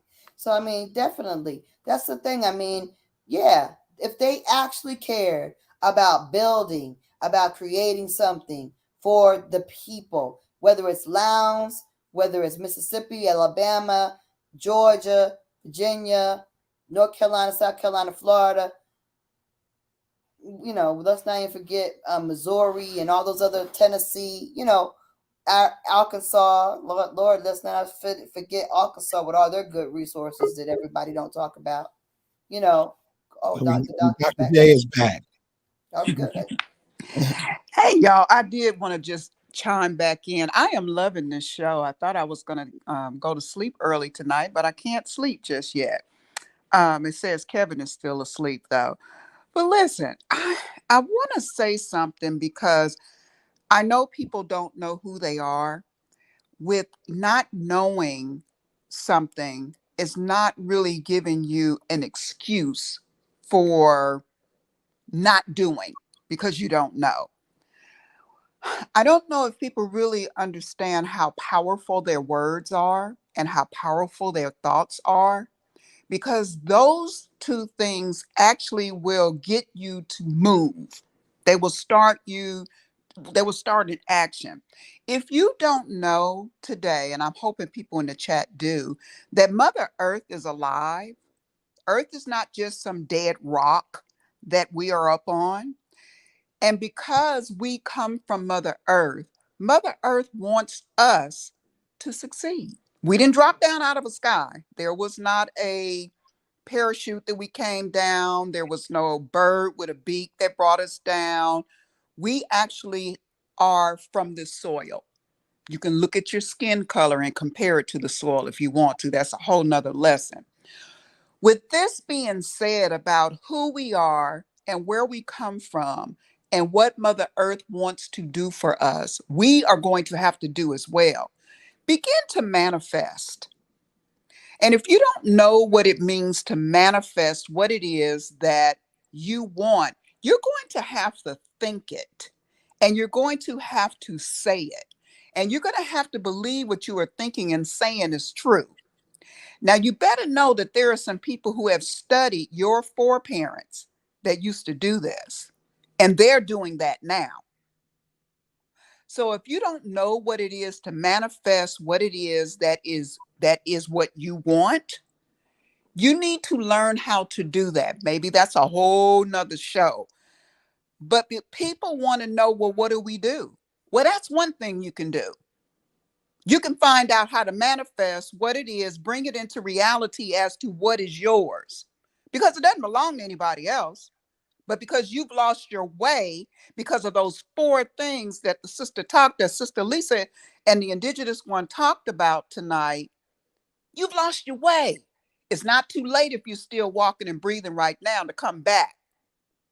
So if you fall into one of those four categories, you better check yourself. That's just my opinion. And I'm not just talking it, I'm walking it.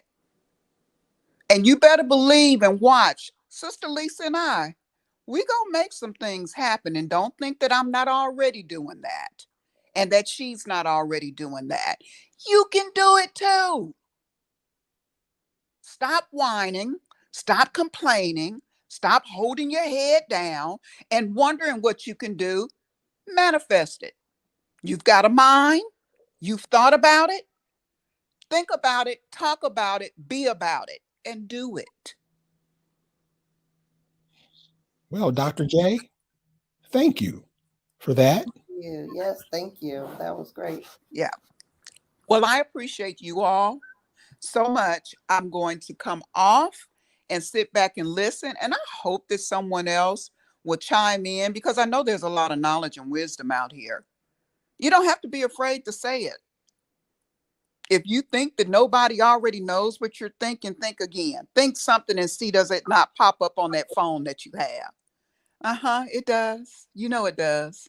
So it's okay to talk about it in here. But anyway, I love you guys. Love you back. Thank you very much. I love you. Absolutely. I'll be in touch. All right. Great. Okay, now we have Cherokee. Welcome, Cherokee. Salute, Indigenous one. How are you? And my sister is thanks for letting me up here on the panel. Thanks for coming up. Yes, ma'am. And I agree with you 100% about voting and how it absolutely has not done a thing for us. Basically, when we're out here voting, we're committing the act of treason. And I used to do that. I used to participate in that a lot. And for some reason, I was, when Obama ran for the second time, I decided, like, this is not for me. And we have to start removing ourselves from the government system and start working on our people. When you go to register to vote, you're actually setting yourself up as a corporation. They're using you as being corporation. That's all you are. It's just putting you in a corporate state. So, like the sister was saying here on the panel, what is it actually doing for us? Like, really? I'm sure that everyone up here on the panel and in the chat, we can honestly say that voting has not changed or done anything for our people. Damn, sure haven't. I mean, like, what are we doing? We better by ourselves. It's just and this black leads you into the courtroom or in a casket. That's the only thing blacks leads you, being black. Absolutely. And thank you for that, because thank you for that information, that comment. That was really great, because it's true. I mean, we have to understand that we can't keep doing the same old thing and letting them guide us back into doing the same old thing over and over again without getting an accounting of how did it work for us before?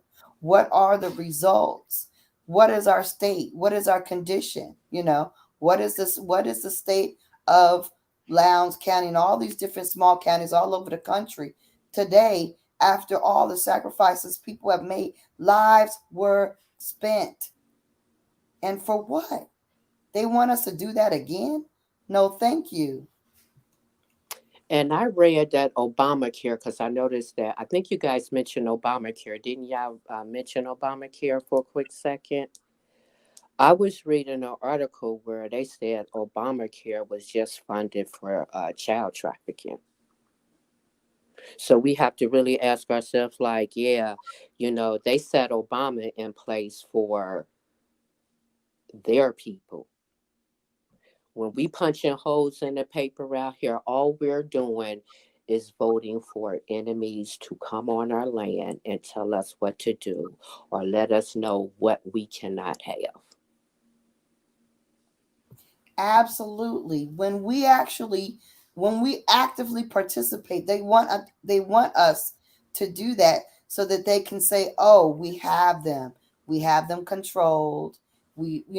They are still coming to us to try to make any kind of changes they want." Because they know in reality, we don't need to go to them to make changes. We need to make the changes ourselves. More so than manifesting it, we need to declare. Manifest, yes, because I am very much about manifesting, and I am especially too. personally. But as far as towards them, it's a declaration towards them, because as long as we keep saying "Mother, may I," they're going to tell us no, because we are asking for their consent. They're going to Exactly. tell us no. And we don't need their consent for anything. And basically, every contract we're signing out here, you're consenting to everything. You're just You're just being a volunteer, Absolutely. helping their system.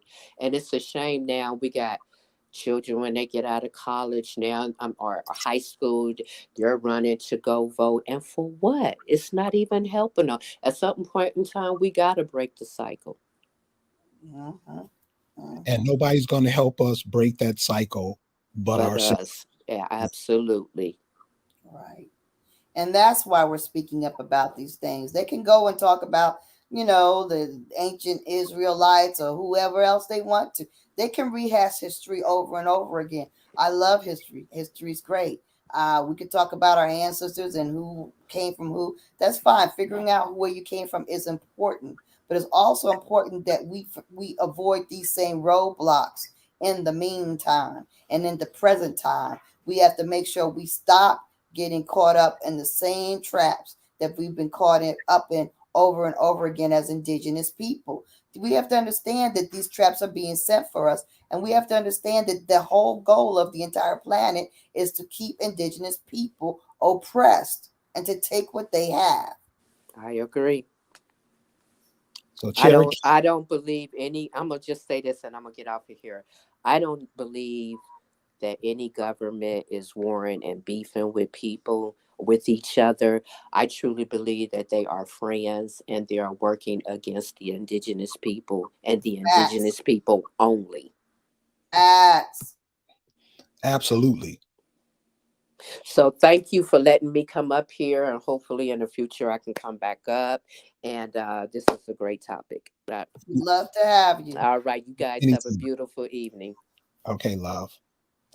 One of your Israelite brothers said you need to go and get your husband's food and laundry, like it says in the scriptures. Well, I think that. I'm not even mad at Jesus being crazy. Because you know what? If the man, I've been married, and if I were to be married again, I believe that the type of man that I would marry, he would be well taken care of, as I would be well taken care of. But that's not any of his business, is it? But what he should be worrying about is trying to be a better person, because one, a good Indigenous person is not going to tell a person who's most likely his elder, secondly, a woman, which he should, respect the vessel, the life givers. So the fact that he doesn't respect the women as a vessel or life givers, and thinks he has to instruct someone who is actually older than he is, and actually also the feminine, So I don't understand what, this is a problem. He has lost his way. He doesn't know how to be a man, because a real man doesn't have to push his energy around like that. He doesn't push. He doesn't have to be derogatory in that manner, because you're a real man. You don't have to tell somebody what to do like that. You wouldn't say anything like that. You wouldn't even make assumptions like that. You wouldn't even make comparisons. See, because Lex wouldn't even say that. He wouldn't even say, "Oh, I got better." No, because we talk about, and we don't talk about anything that Lex would talk about, or any of those other people that you might mention. That's not where our platform is not anything like theirs. And if you were intelligent, you would know that you can't compare apples to daggone peanuts. It's not the same thing. We ain't the same thing. We're not even the same fruit. We're not the same at all. So you can't even compare. You can't compare two completely opposite things, nuts to oranges. We're not the same. All right. So, but and I'm not mad at him, because I know he's a baby, because that immaturity is very evident. And even though he may be grown in numbers, he's obviously immature in his growth as a spirit and as a soul. So I'm not going to. I really don't feel any kind of way about that. I just feel like hopefully he'll grow soon. That's all. This is the answer to Harry Baker's question. Why do some of these guys have a need to make women second-class citizens? Because they're third-class citizens. See, you got to understand what these brothers, where they're coming from. They're coming from a place of one of them biblical, they're characters in the Bible. They're not real people. They're just trying to pretend to be these characters in the Bible. That's why they say stupid shit like men has the seed.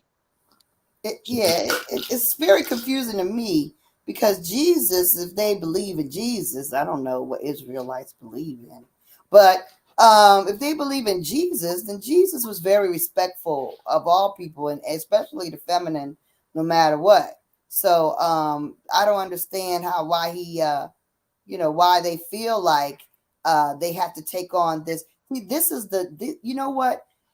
The white overseer is teaching them to be that way. That's why these religious things exist and are allowed to grow, and like they are, and are encouraged to grow, because this is what it produces. It produces men who hate their own people, men who disrespect their own people, men who divide themselves off from their own people, men who misconstrue the word that they're proclaiming that they're reading. That's what it creates. It creates ignorance. It creates ignorance. And that's what these overseers and these elitists want. They want you to be ignorant. They want us to be divided and ignorant. And sir, poor Kevin, he's actually showing it. He's demonstrating what I'm talking about. How they use religion to divide us and to manifest ignorance amongst us. So what we have to do is we have to understand. I'm not mad at him. I just feel for him. I really feel for him. And what we have to understand is that ain't everybody gonna make it, and everybody gonna get it, and everybody gonna be wise enough, and that's okay. But that doesn't mean we annihilate these people. That means we just look out for them. Don't bump your head, Kevin. Be careful now. Look out now. Don't fall down now. We want to look out for them. We don't want them to hurt themselves, because they are hurting themselves. But we don't want them to really, really hurt themselves. So at the same time, they're doing all this stuff that's destructive. We don't want them to be hurt. But we got to keep it moving. We got to keep growing, because we are people that are trying to be change agents. We're trying to change things. And you can't change things and be taking care of all these people that's really, they ain't going to make it like us. They're not going to be able to we got to have to come back for them later. But the reality is we still got to keep it moving. We have to keep growing. We have to keep knowing. We have to understand, just like the ants. We can't lay on our backs and feel like we can't do anything. We got to keep building. We got to rebuild our pyramid. We got to rebuild our daggone nation. We got to rebuild our daggone country. We got to build our damn city. We got to do it. We don't have time to lay back and be like, oh, he hurt my feelings. Oh, I can't move on. No. We got work to do. So what do we got to do? We got to work.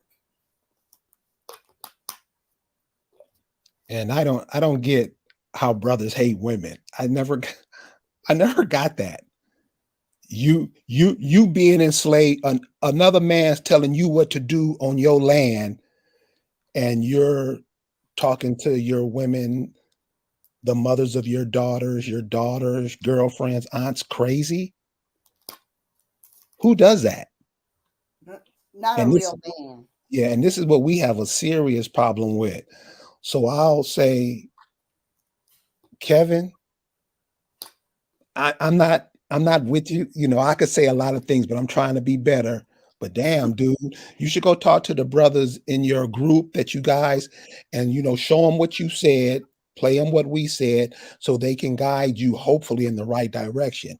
Because if you're saying, if you're what you're saying, if you're getting at from the people who are in your group, brother, you ain't gonna make it, homie. You can't step on the entities that got you here. They being attacked just like you are. Matter of fact, they are attacked first. So I would say, check out your disposition. Check out the disposition you in. Reevaluate it. Think about it. Because all that dumb shit that them Hebrew Israelites giving you, dude, if I just asked you a couple of things about them, you will know that it's true, and then you'll try to lie and act like you're not with them. Dude, you messing with demons, dude. You messing with demons. And when I show you it, you will say, yeah, they're demons. And this is your belief. You don't know nothing about your people here in America.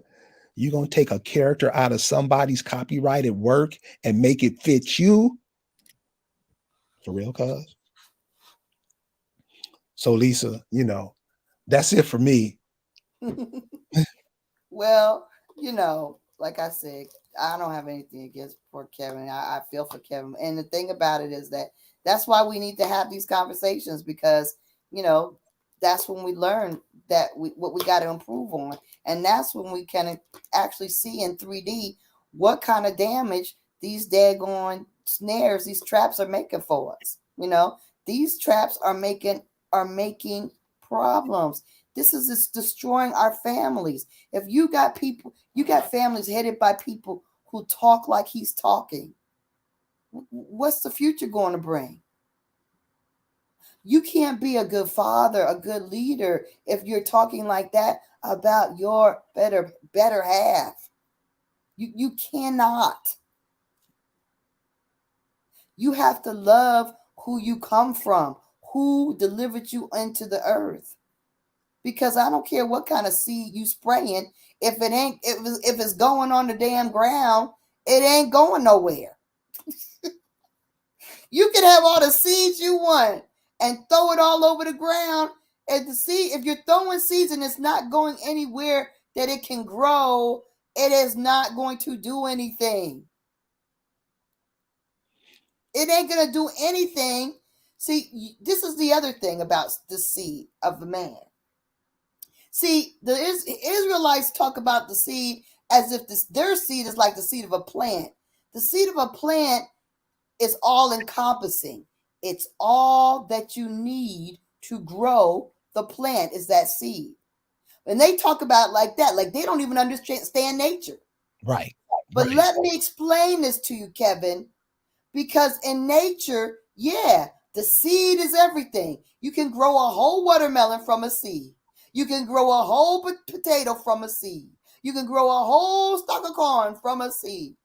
You don't need anything else but the seed. Yes, sir. That's true of plants. But you're not a plant, sir. You're not a plant.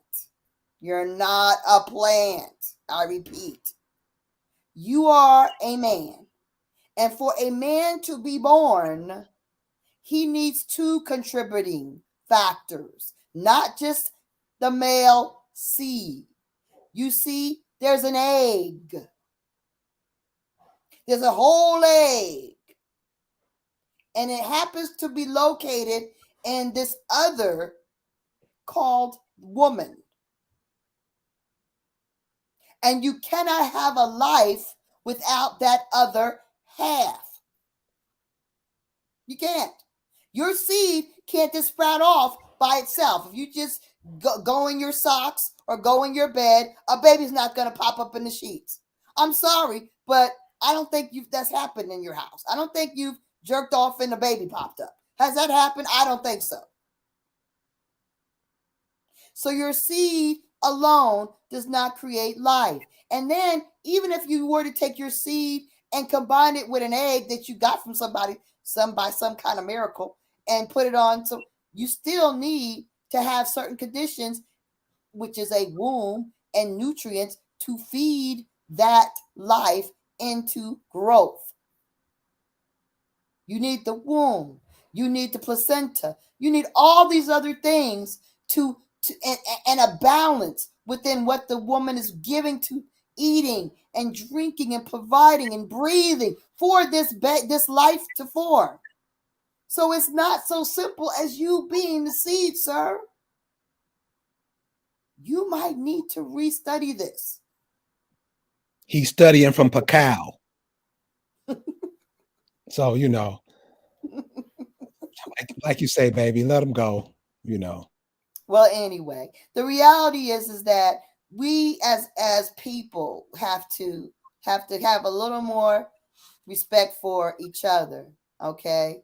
And we as people also have to have respect for the male and the female, okay? We have to give each other respect and value. We cannot detract from one another. That's not healthy. That's what they want you to do. They want you to degrade your own woman. And why are you doing it like you're a dog, like Pavlov's dog? Why are you doing? They ring the bell and you acting like a crazy beast, disrespecting your own. Is that what you do as a Hebrew Israelite? Are you representing? What is this? Where are they supposed to come from? Abraham? Are you representing Abraham? I don't understand. I don't understand how you think this is the way you're supposed to be. And if that's the way you're supposed to be, I don't see how you believe that this is godlike. See, we have to do better to be better. We have to understand that the goodness is the goal. It's not the label. It's just being good for the sake of being good.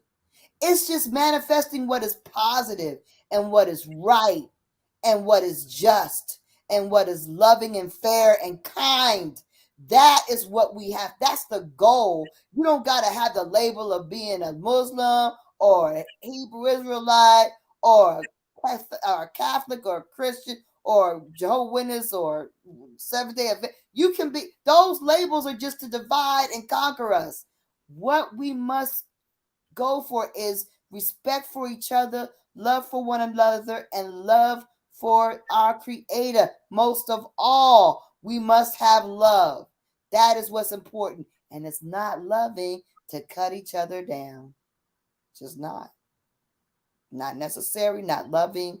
And you really are disrespecting yourself, most of all, because you're making yourself look less than. So, the group gets it. They know he's a clown. Just let him go ahead and join the circus. So let him go. Hashawa, why?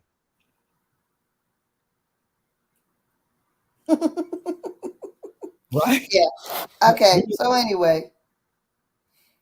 But anyway, so basically, let's go back to the top of this.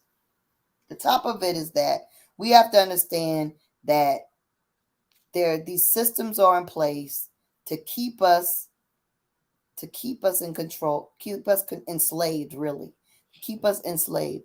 And our mechanism of getting out, the major thing we need to have is understand the traps. Because if you know what the traps are, you're not going to fall in them. And that's what we're trying to convey to you with this information. That, hey, they do these things. They try to entice it. They try to make it look sexy. They try to make it look like it's a winning thing. They try to make black look like it's sexy. Oh, it's cool to be black. It's cool to say black power. You know, these daggone leaders don't really want us saying black power, but they're willing to do anything to get us under their control. Right? They're going to throw whoever out there. If they got to throw Black Panthers out there, if they got to hire a bunch of agents to be Black Panthers again with muscles and big booty girls and afros and whatever they need to do, they're going to do it because that's how desperate they are to get us in line. That's how desperate they are to get us in line. They will try the same tricks that they tried before if they're pushed to it. And let me tell you, they're feeling pushed. The elite are feeling very pushed right now. So they're trying everything. And the fact that anybody doesn't understand that is most important now for us to understand the traps that are in our path, then you're not getting what's going on right now. Because the fact that so many people, despite us being divided into, Hebrew, Christian, Muslim, whatever, we are waking up and they know it. And it has them scared and running and desperate. And there ain't nothing worse than a desperate European. So what we need to do is make sure we know what is happening, that they're desperate, what they're going to try, what they've been trying, and to walk away from it. Stay away from it. Avoid it. Like I said, Black Urban Radio filled with misinformation to kill and destroy the indigenous people. Drugs that are guaranteed to end your fertility, to end your life, are being pushed on urban radio every day. If they are pushing it, you best not use it. If they are trying to get you to try a new drug, you best run the other way. See, they know that by them advertising the drug and you go to the doctor, you ask for it. Well, that's the biggest consent ever. You're begging for the drug. You're begging to be murdered. You're begging to have your fertility taken away. It's bigger than consent when you go out and ask your doctor for these things. And that's what this advertising does. It is sick and it should be illegal. It is horrific. But we have to be careful of all the snares such as this that they put in our path.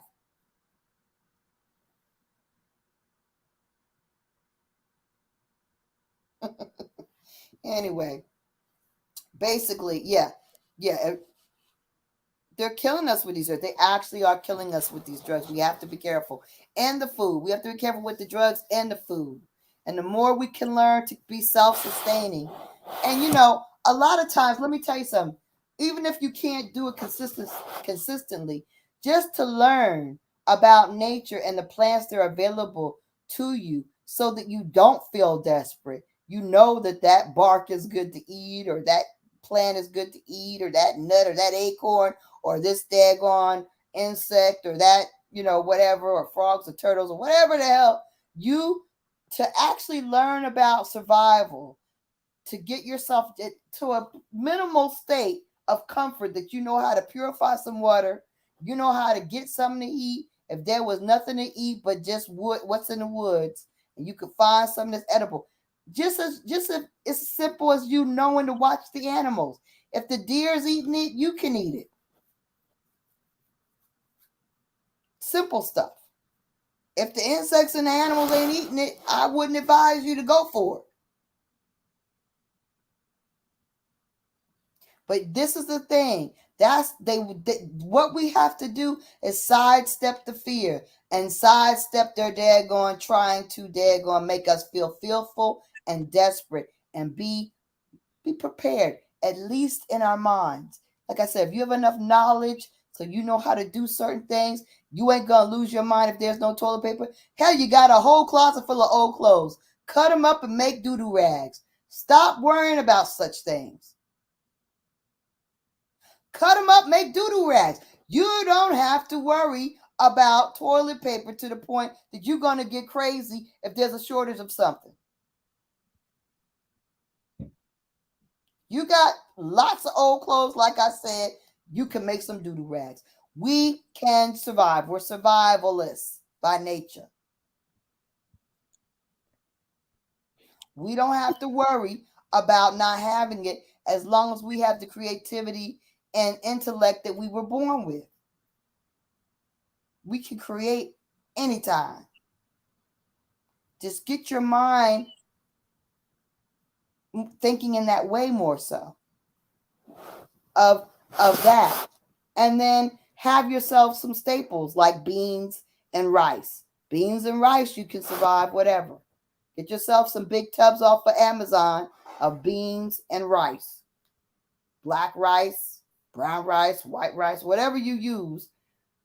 Get yourself some tubs of beans. You can get a whole tub of beans off of Amazon, a tub of them, several tubs. And it'll last for years. And in that way, that'll just decrease your work and learn how to start a fire. Have yourself a piece of flint or whatever, but be able to start a fire. If you can start a fire and you got just bare minimum and how to pick a little bit from nature, you kind of recognize a couple of mushrooms that are safe or a couple of plants that are safe to eat. Even if you don't grow anything, if you know how to make do out of nothing with some things in your environment, you are going to decrease your stress level. And that's what it's all about. Decrease your stress level and increase your survivalship.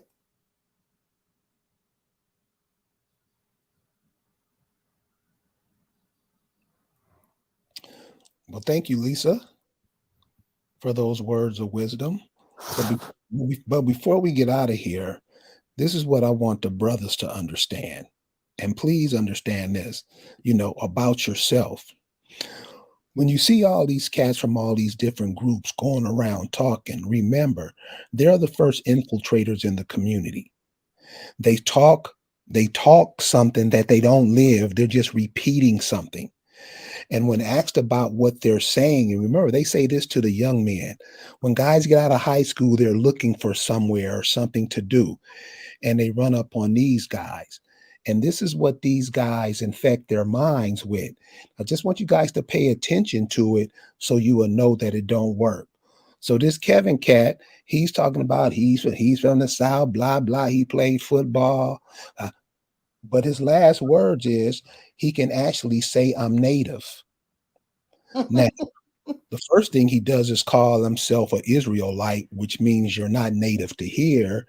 You're native to over there, or you're indigenous over to Israel, or wherever that's from.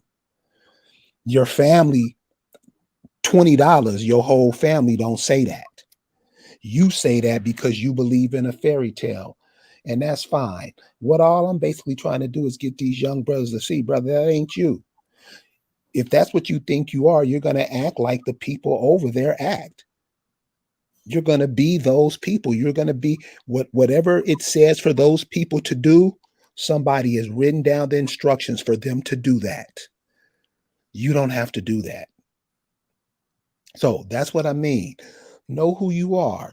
This little thing that she showed you tonight about all these counties, Clay County, Lowndes County, your people come from these counties. Who are those people? If you look and see who those people were before they were attacked by these armies and stuff, you'll learn a lot about yourself. And it won't be that Hebrew Israelite shit. Okay, so get with your family. And you're not that far from it. You're fingertips away. So we want to thank you guys for hanging out with us tonight, listening to us. We hope the information we gave you can make you see things in a much more clearer way. And we'll see you later on in the week. Everybody have a good night. Bye.